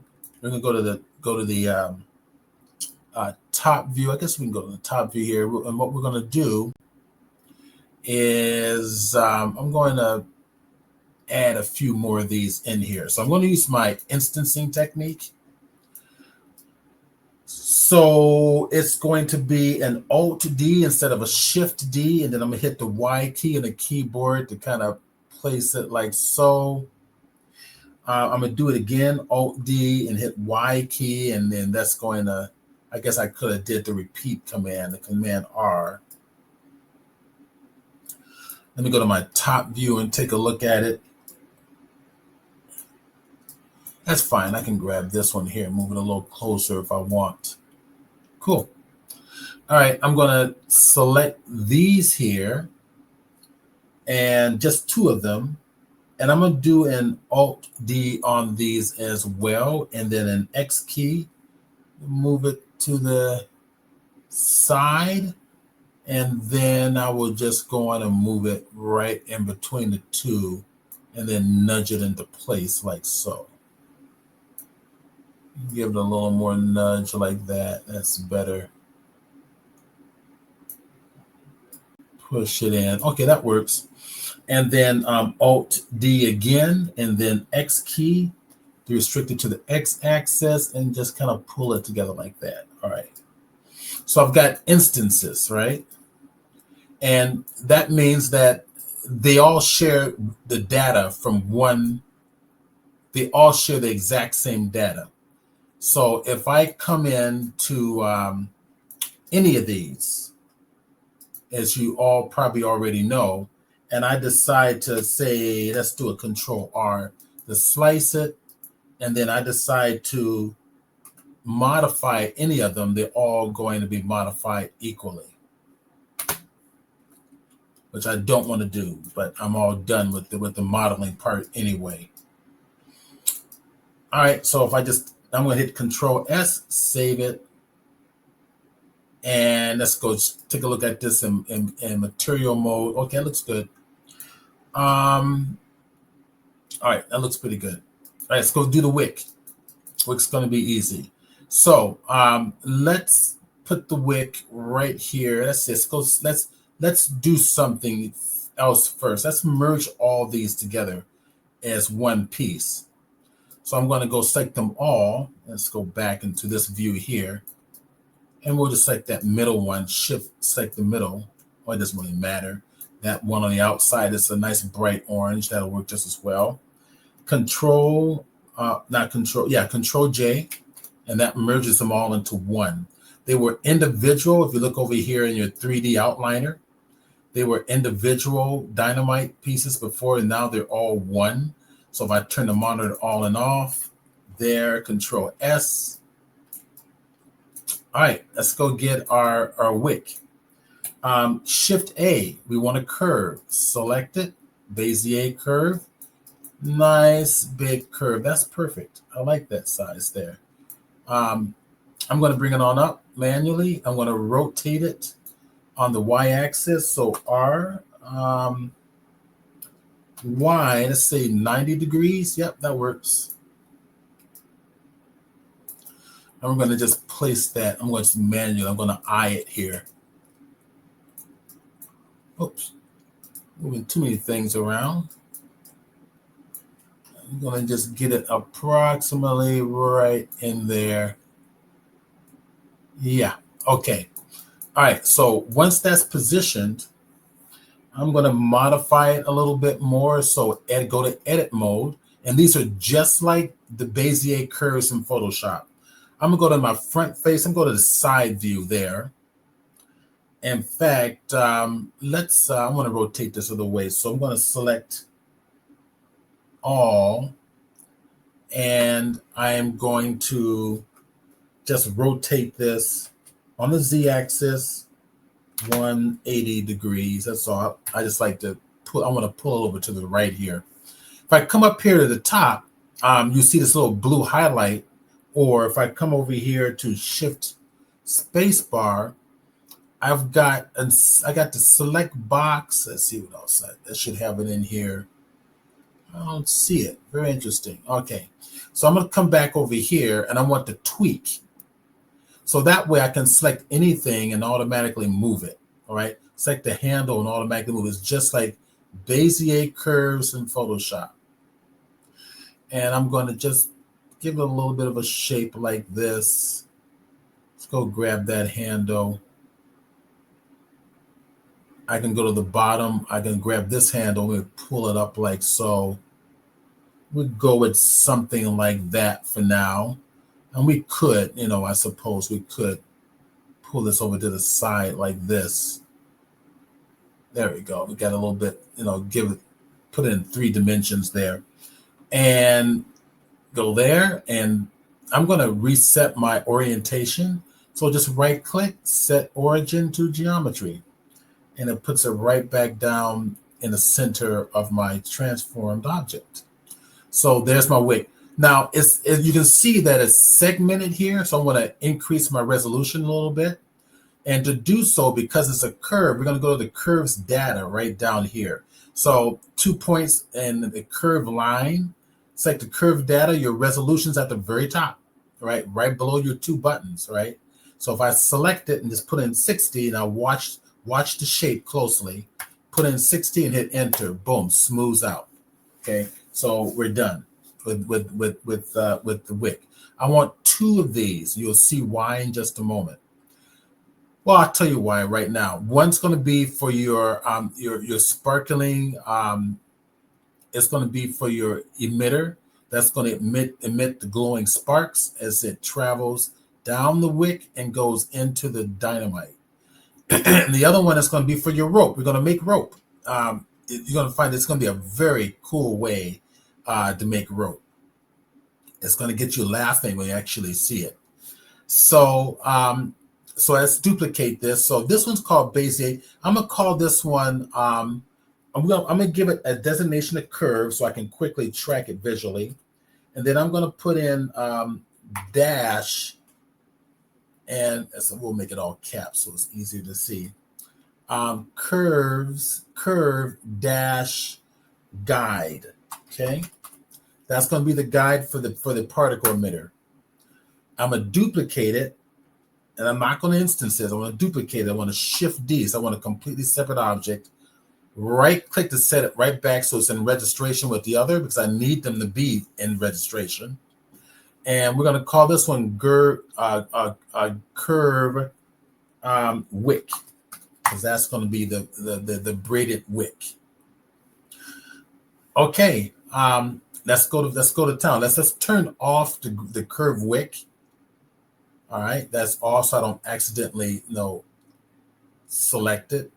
In fact, I'll lock the layer as well, just to be absolutely sure. So now I'm just going to work with the curve guide.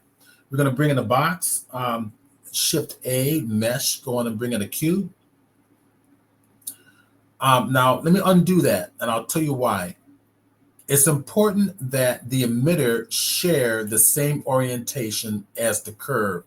very important, okay, for this to be less problematic.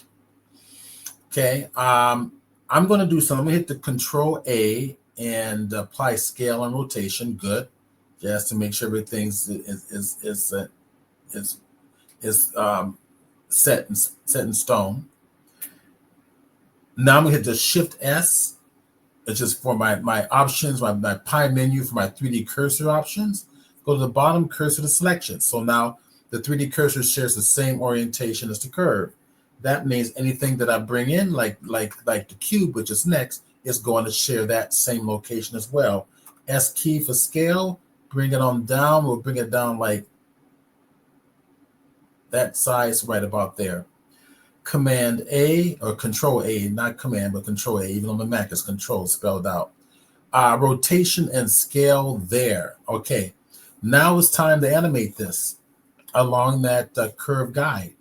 So we're going to give it a constraint. Right-hand side, my right side vertical menus. I always say that, right side vertical menus are the color options, because when you hit the N key for the numerics, you got a left side vertical menu. That's for your numerics and your plugins. So, but that's for the N key for numerics, which is the same shortcut in LightWave, N key for the numerics. So now what I want to do is the wick is selected. Not the wick, but the emitter. This is going to be an emitter. In fact, let's rename it right now. We're going to double click the cube and we're going to call it, I think it's 2 M's in the emitter, right? Emitter sparkles. Okay. And they both share the same layer, which is the scene collection. So they'll work together. And what I want to do is I want to go to the constraint, third from the bottom. So select that little pulley symbol, that's your constraint. Nothing's there because we haven't added a constraint yet. So if I hit the, if I come over here and hit the follow path, okay, it's going to ask, well, what path do you want me to follow? Okay, so I'm looking at the orientation. It looks like I'm not quite sure what orientation I'm going to choose for this with that cube, but we'll figure something out. We want this little curve guide, right? So I'm gonna come over to object and just select curve guide. I could hit the eyedropper and select it, but hey, I'll just go grab it so it's definitive. So curve guide in there, okay? You'll see that the cube is moved. You want it to follow the curve, okay? And you want it to animate there. Now, what you're going to find from time to time is going to be offset. So if I go to layout real quick here, which is where I'm going to have my timeline, I just switch to the layout tab here. And if I play this, you can see it's following, but I've got to I have to go grab that cube. Not sure why Blender is doing this. Because I've done this 100 times and it automatically normally sets the object right at the very beginning, provided that the object is at the orientation of that curve. So I don't know. I'll figure that out later. So I'm going to go. I think you moved it from its 0, 0, 0. Let's go to my front view, orthographic view, bring it down, bring it on over, and we're just going to set it there manually. Go to top view, looks pretty good. Okay, let's see what it looks like. There it is. Okay, that's going along my curve. So if you have that happen where your object pops way off to the side somewhere, then just manually drag it in. On that curve constraint, it's the Y orientation. So if that doesn't work, you can always try X. Z is only going up and down. Unless you have something moving from top to bottom, you wouldn't normally use Z. So in this case, there is my particle. Let me kind of get in close. It's a little bit off, so I'm going to go back to the beginning. This needs to be at the the tip needs to be at the orientation of your cube. So just X-ray mode. If we're getting close here, you can see the tip of the curve. You want it to match the tip of your emitter and just rotate it around in 3D space. Right? Looks good. Okay. It's oriented to the face is oriented to the curve. And if I play it, there we go. Okay, it's moving kind of fast. So let's double it. So I'm going to go to 250.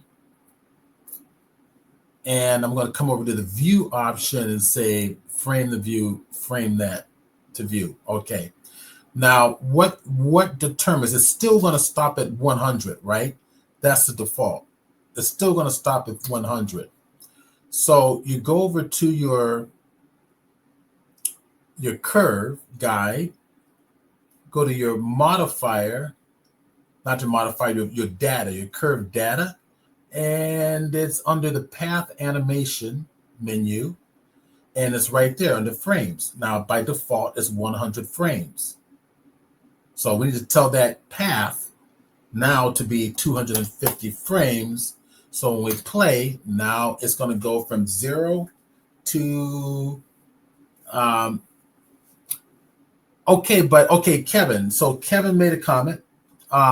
Zero out location values. That was why it was off a little bit.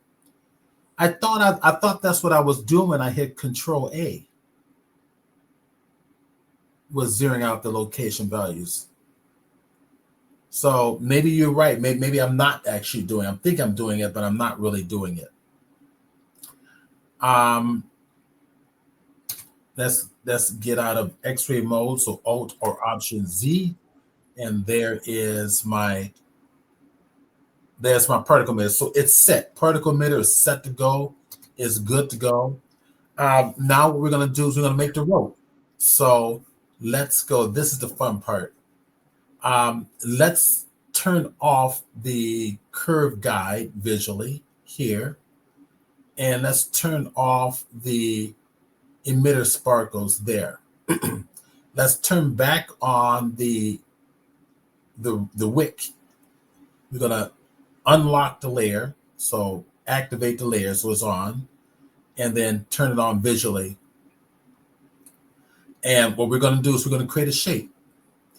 Now this shape again has to be at the orientation of the curve. So we need another curve for this to work. So it's curve to curve. So I can use another curve to reshape this wick, right? It's just a single line at this point. So Shift A, go to the curve, and I'm going to go to circle. Circle's way too big. Okay, no big deal. Go into edit mode and S key and make it about like that. Okay. Now we are going to make the shape of the rope. So I'm going to the top view, and this is how we're going to do it. I'm going to move this to the side here. So Shift Spacebar, move it to the side, and just to the right side of the 3D cursor, right? Give it a little space. Shift D, X key, restrict it, and we're going to put one like this. I think I'm going to need a little more space. Shift D again, Y key,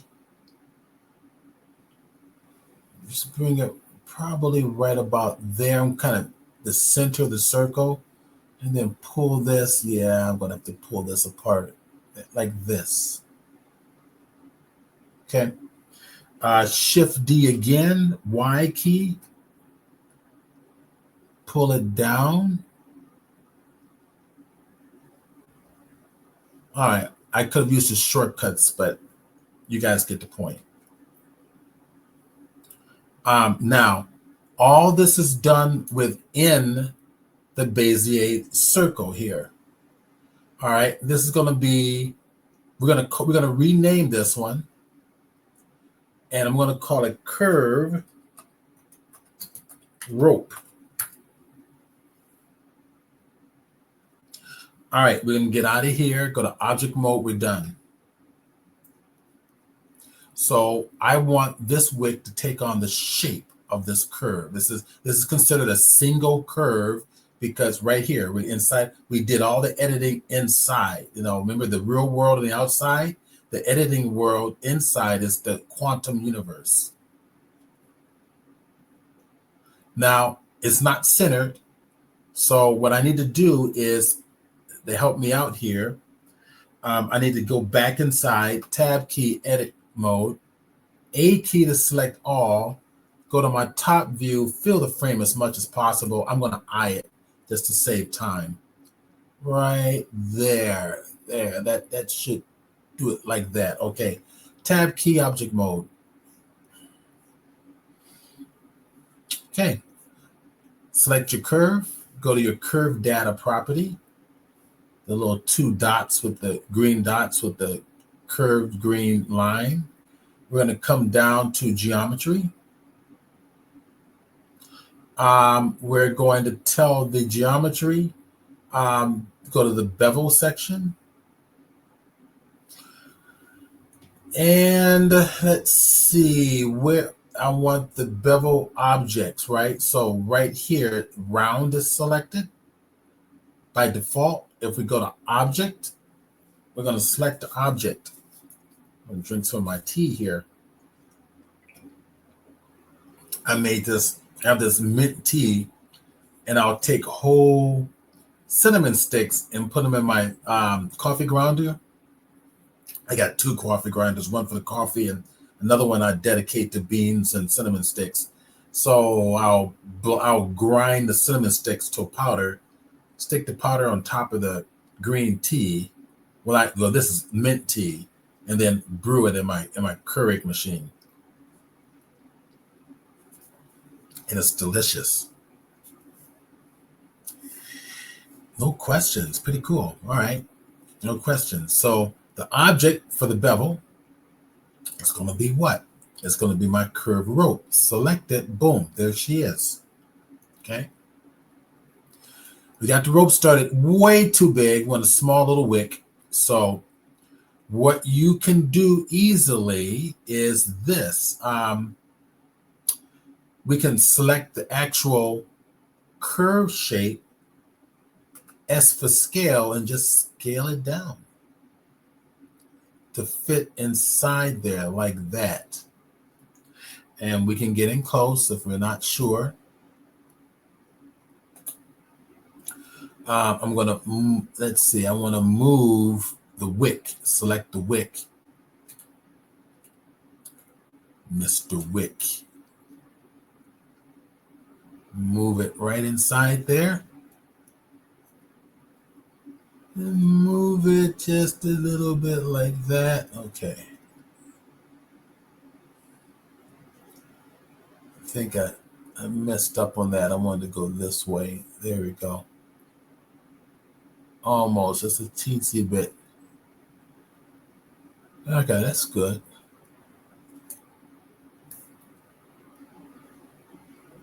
Pull it out like that, real small. There we go.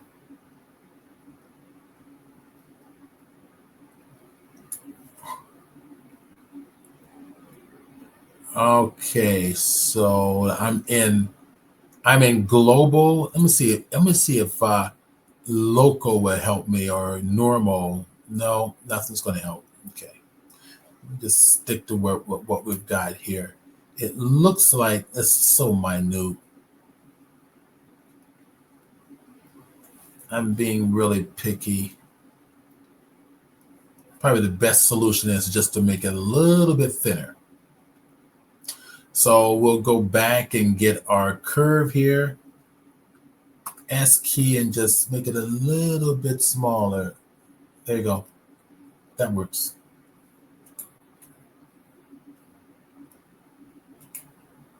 Okay, we're going to braid it now.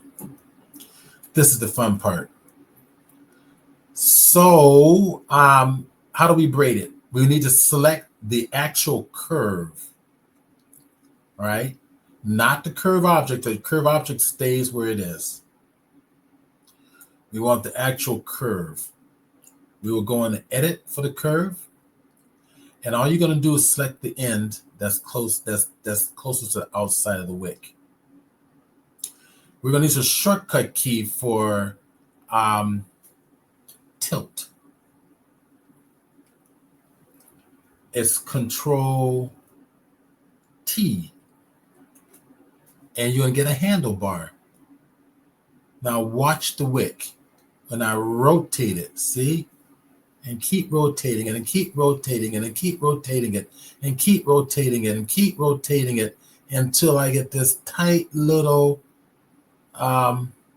wick. Isn't that cool?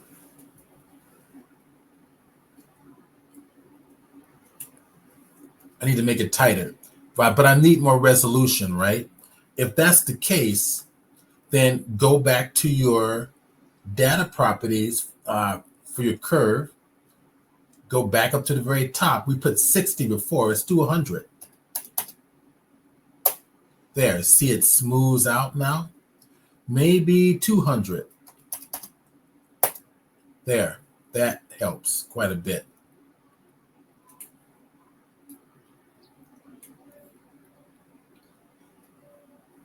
And then I can continue to go play. So edit menu, hit Control T again in edit mode and keep twirling it. Now, if you click off, you can go to your tilt options here and just, put it in manually or just scroll it with your clicking and dragging like so.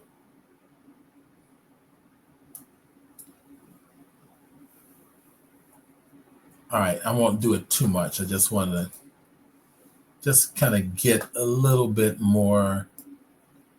Okay, that's good. That's good enough. Tab key, go into object mode. There we go. We got it. There's our little wick. Now, here we go. We need this wick to disappear. Let me go back and we can need to turn back on the I don't think I need the curve guide, but what I do need back on is the emitter sparkles. Okay, see? So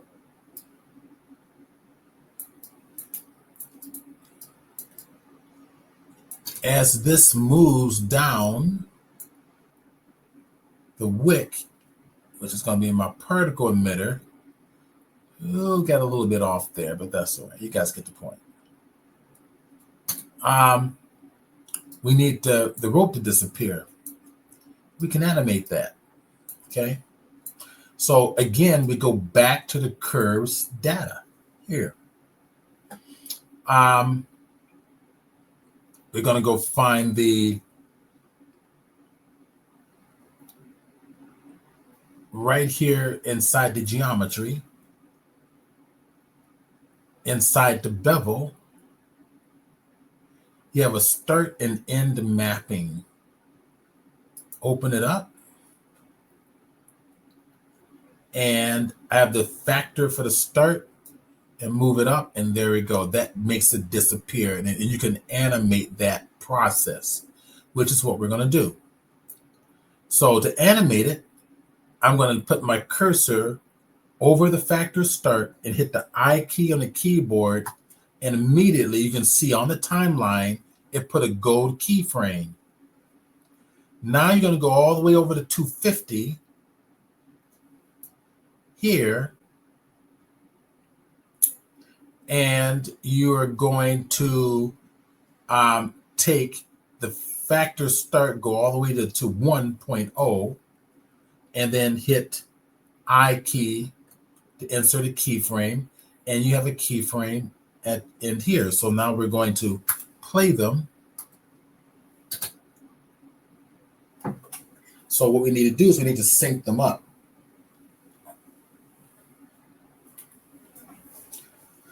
So we're on the right track. Everything's working exactly as it should, but it's one's animating a little bit differently than the other.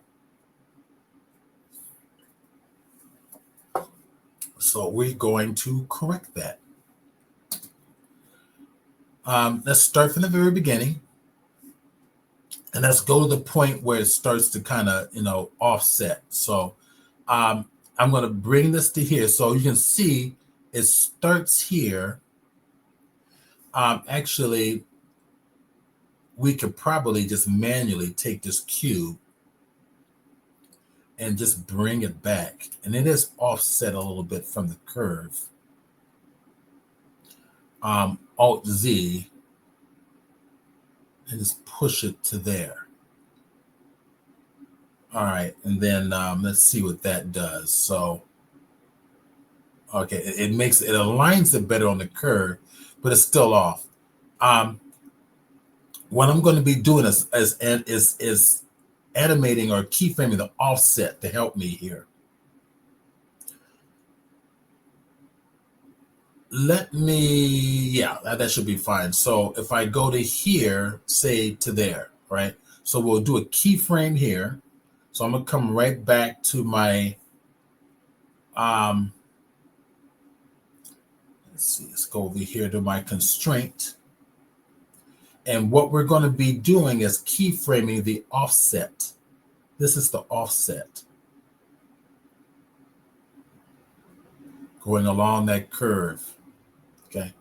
Okay, by default is 0. We're going to just simply hit the I key and a keyframe there. And then what I'm going to do is just see right where, so basically when I get to this point, I need to be back here. So I'm going to go to my offset and just move it back to there and hit I key for the keyframe.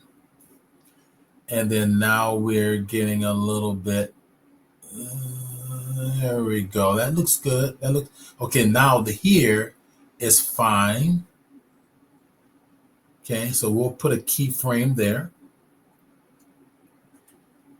Remember that the mouse is hovering over the offset. Bring it on over, and now we're going to go to right where it starts to break apart, probably right about there. And I'm going to adjust the offset to match this here and hit a keyframe there. All right, let's see what this gets us now. Manually move it up. Okay, so I've got a keyframe here. Now I'm going to offset it up to here. And let's hope this works. Add a keyframe there. And now we'll follow it. Okay, it still wants to. I'll set it up. Now the one I did before our tutorial started today worked with a lot less hassles, but I didn't have a curve throughout 3D space like I have on this one. All right, so now there we go. Now that's okay. Now that's starting to fall back a little bit about there. So what we'll do is we'll just push this on back and hit I, keyframe that. And it looks like it's gonna fall. Well, I'm gonna go all the way down. Let me take this here, get this here. I'm gonna take it all the way down to there.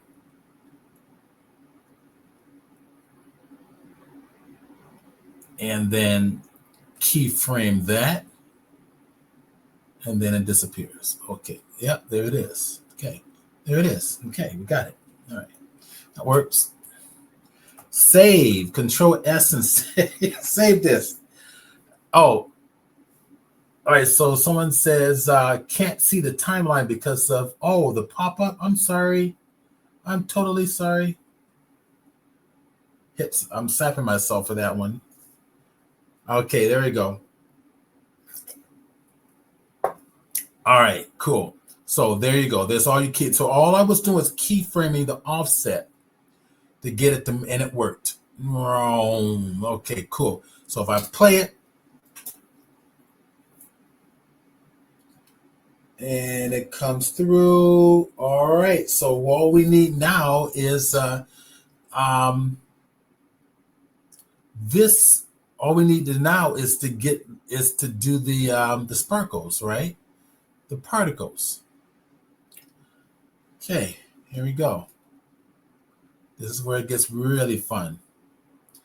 Let's make a particle real quick. Shift right click. I'm just putting the 3D cursor just right next to where my particle begins here. And shift right click is a shortcut for placing your 3D cursor anywhere in your scene. I'm going to use an icosphere. Okay, I'm going to hit the Shift A, Mesh Icosphere, and the Save on Memory. I'm going to come to the icosphere property and tell it to come down to subdivisions of 1 to further just reduce the geometry. So it looks something like this. I'm going to bring it down to like that big. Command Control A, rotation and scale, apply it. All right. Okay, so now let's put this off to the side. We're going to give this a material, new, and we need to go to material mode. And this sparkle is going to be a light emission. Right? So I'm going to come down. Tell you what, we're going to do this easily. I'm going to change the playhead here, or the timeline, to the shader editor real quick. There's my shader editor for my sparkle. Standard principle BSDF. Select it and delete it. Instead, Shift A, search. And in that search box, we want emission. There is my emission node, and plug it in. Okay. We're going to go to render view now. So render. Okay. And there's no, I don't think I have any lights in here at all. So we don't really need it at this point because we're going to increase the strength of the particle. So increase the emission strength of the particle, it gets a little brighter. So we'll go to something like 30. Now, here's where the fun gets. I want that nice little lens flare glow around here. We can now do this in both cycles as well as EV. I'm going to work in cycles. I'm going to come right up here, the little picture of the camera on the right side vertical menu with the colorful icons, and I've got the glare controller on. If you don't have this, it's because you got to go to edit menu, preferences, go to your click in glare, and glare controllers right there. If it's not here, go to your get extensions to get it from online, and then it'll install it for you. And what this does is once glare controller is installed, it's going to be in your render menu at the very top. You click on the enable glow here, right? And then right below that, make sure it says always, which it should say by default. But if you come right down here to insert and control the glare, click it, boom, you got glare. All right. So by default, it's the streaks under your mode.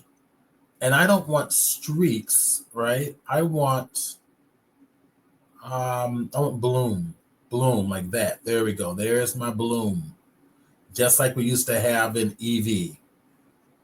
Now this works for both EV and cycles. So I love this feature. You can control the glare. Take the threshold over to the right a little bit to control that, how much glare. I'll just take it to there for now. Okay. All right. It's a particle. That's what we're going to use for a particle.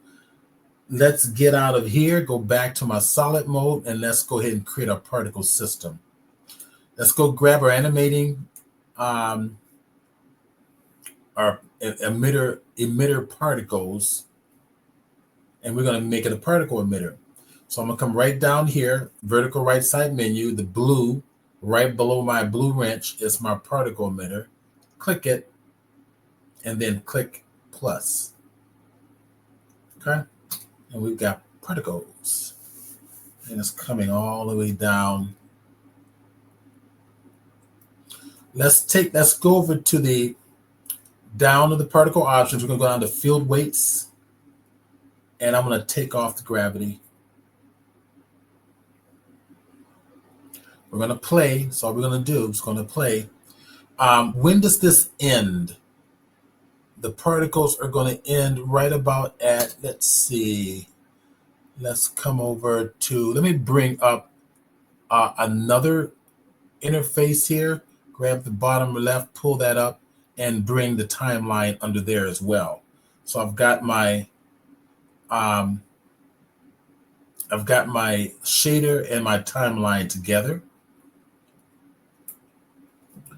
I want to find out right when it goes away, which is right about frame 220. So I'm going to come up here. It says stopping at 200, which is too soon.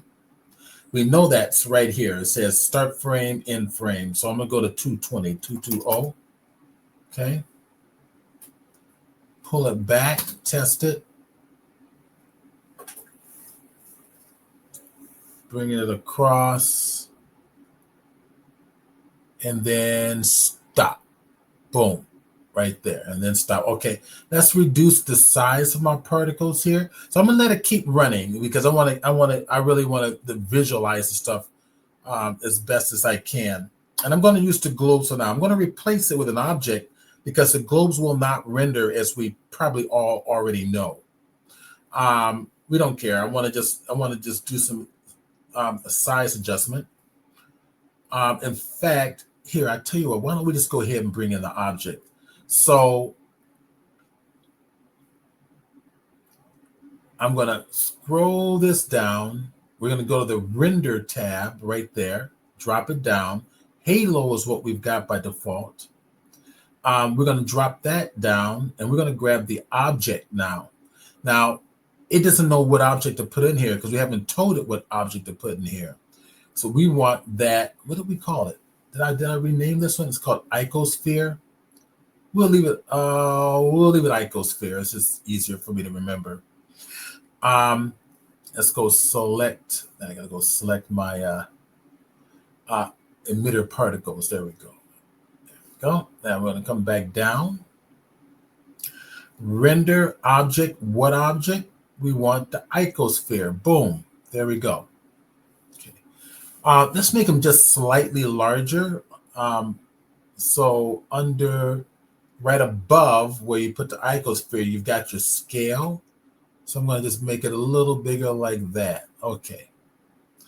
All right. Now we got to play around with the velocity, right? So we're going to go to the velocity tab. Let me go just bring up that render for now. Velocity tab here. And I need more particles. So let's do, got 1,000. Shall we do 10,000? Boom. Okay. I need to break it up. And we're going to use velocity to help us with that. So we've got velocity here, normal velocity. Pull it up a little bit. And now we need to randomize that velocity. So randomize it. Boom, boom, boom. Really randomize it. Yeah. There we go. That's what I'm talking about. Okay.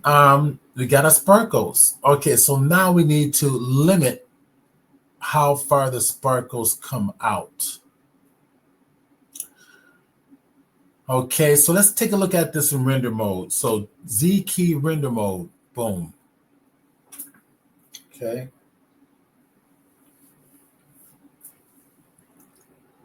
Oh, we might need more particles. Let's give it 20 grand. So 10 grand is what we got now. Let's do 20 grand. Another 10 grand.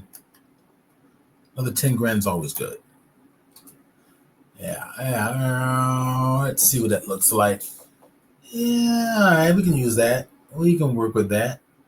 Okay. We can work with that. So we need to limit how long the particles are going to be emanating from the emitter. So if I come back to the emission, the lifetime is 50. So let's give it 20. And I'm going to shift arrow key to the left. Now I'm going to pull these other things out of the way real quick. Pull it down. Let's pull it back.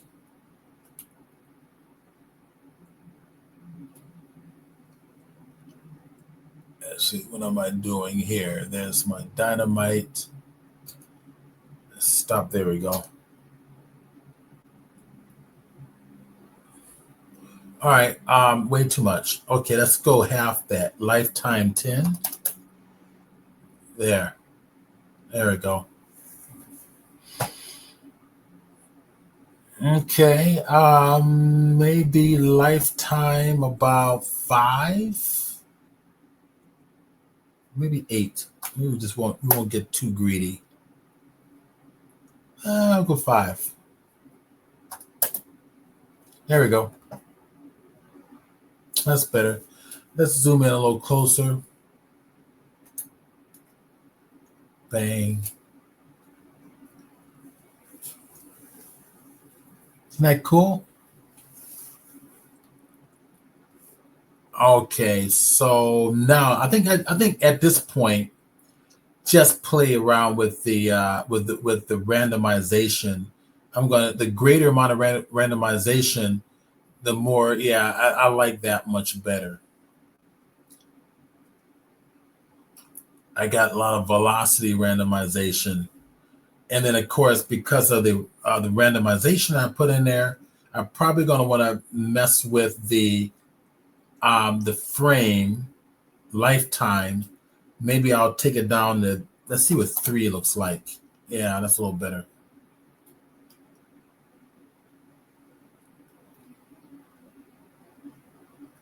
Yeah. Getting close.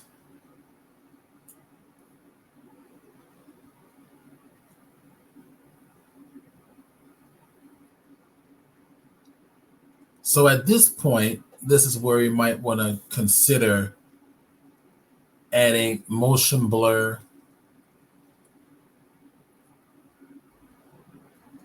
which you're going to find inside your render tab. And there's other techniques too where I can actually apply a domain and giving that a fire. So if I click it, I can apply a fire, a flame. But what I would end up doing is duplicating this emitter, getting rid of the particle emitter, replacing it with the dynamics, a flame dynamic. We won't have time to do it today. We'll save this one, and then maybe later come back and add that to it.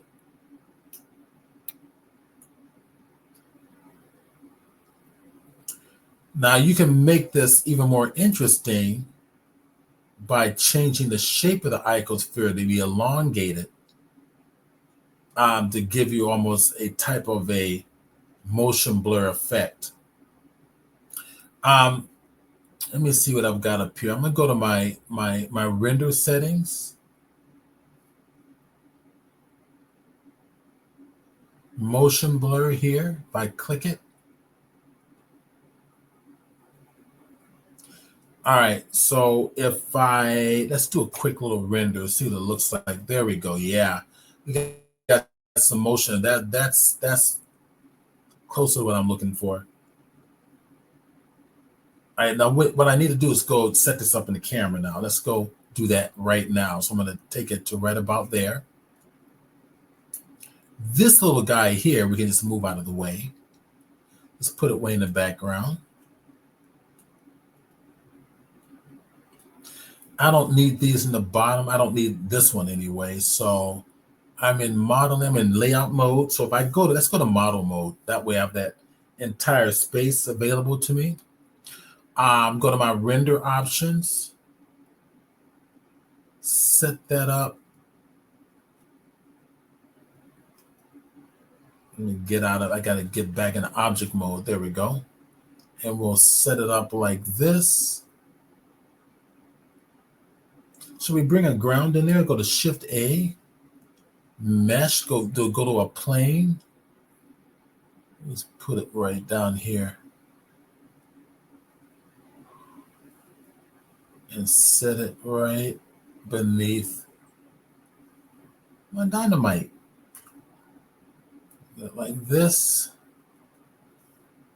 Okay, Command A to apply all transforms. Command S to save this.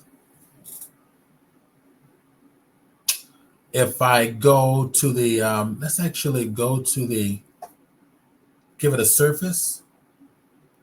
Give it a slight gray. And let's give it a mirrored surface. So metallic on up. Bring the roughness down.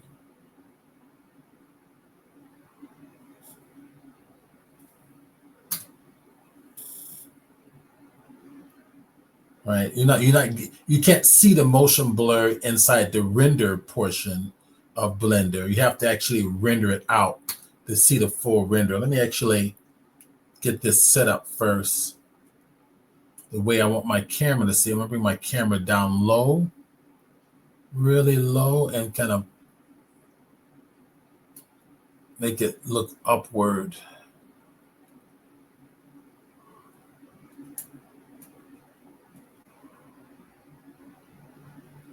All right, Control, Alt, or Option 0 on the numeric side of the keyboard.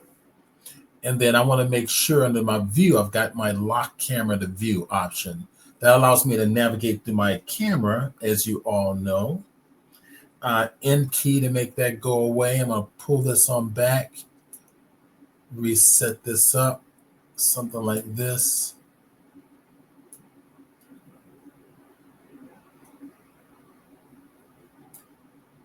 Let's pull this to there.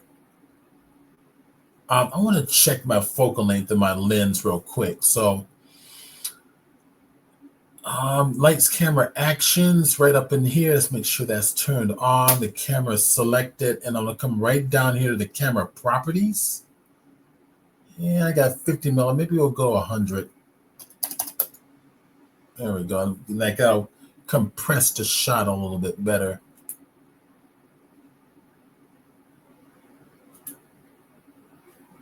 Let's do a render. Yeah, that's better. Of course, we need to kind of change the color of probably my emission's a little bit too high. So let's go to my emission, and I can do this right over here. So my emission is going to be coming from the particle emitter or from the particle itself. So the icosphere itself there. The strength is high. So let's take this down to, let's do 10 on the emission. And let's do a quick little, okay. The color of the emission, I'm going to change that. Cancel. Let me save this. Now that's Yeah, that's the mission color. Let's go ahead and change it to kind of a orangish. All right, let's see what it looks like.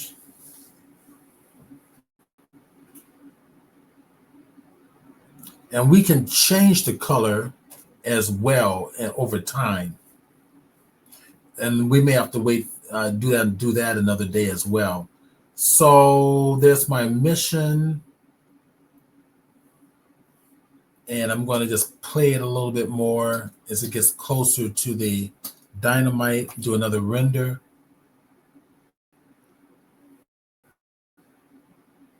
And you can control the length of the particles.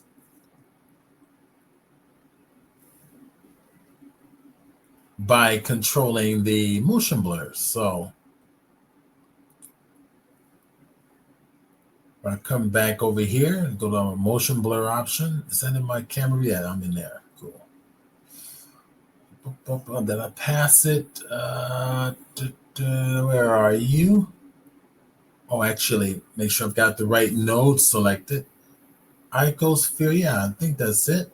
Yeah, that's right. I want to go right over to here. And let's see, motion blur right there in front of me. I wasn't looking good enough. Okay, so I dragging the shutter. You can play with the shutter curves. If I bring this up higher, see what we get. Even longer. If you want to shorten it up.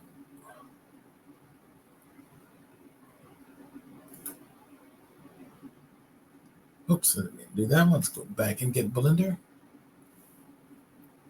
Want to shorten it quite a bit, bring it down, bring the shutter down to smaller numbers. It's up to you. It's totally up to you. And of course, we can add fire, like the fire illuminating the center and traveling right along with the particle emitter. But I think you guys get the point. It's there it is.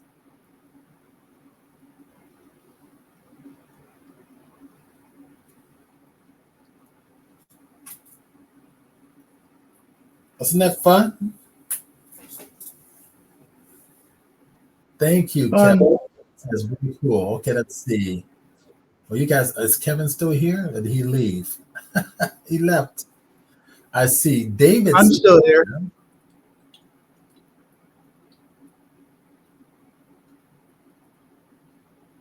Yeah, he's still here. All we need is a nice big boom.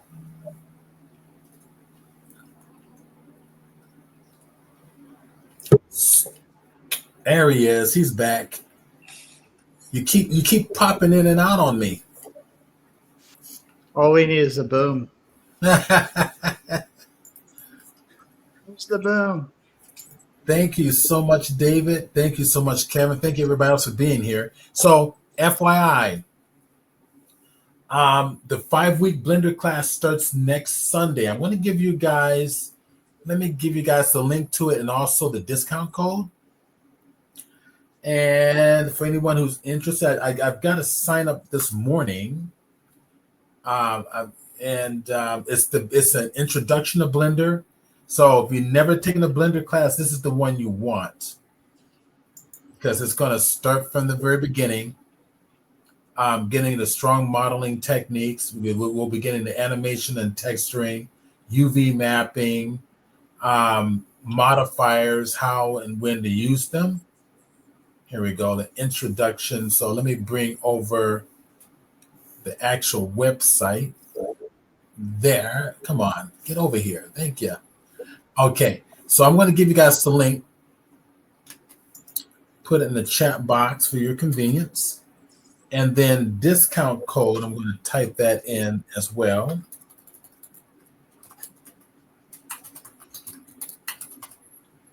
Discount code is SDPUG 2025. Cool. All right, I only allow eight people in that class.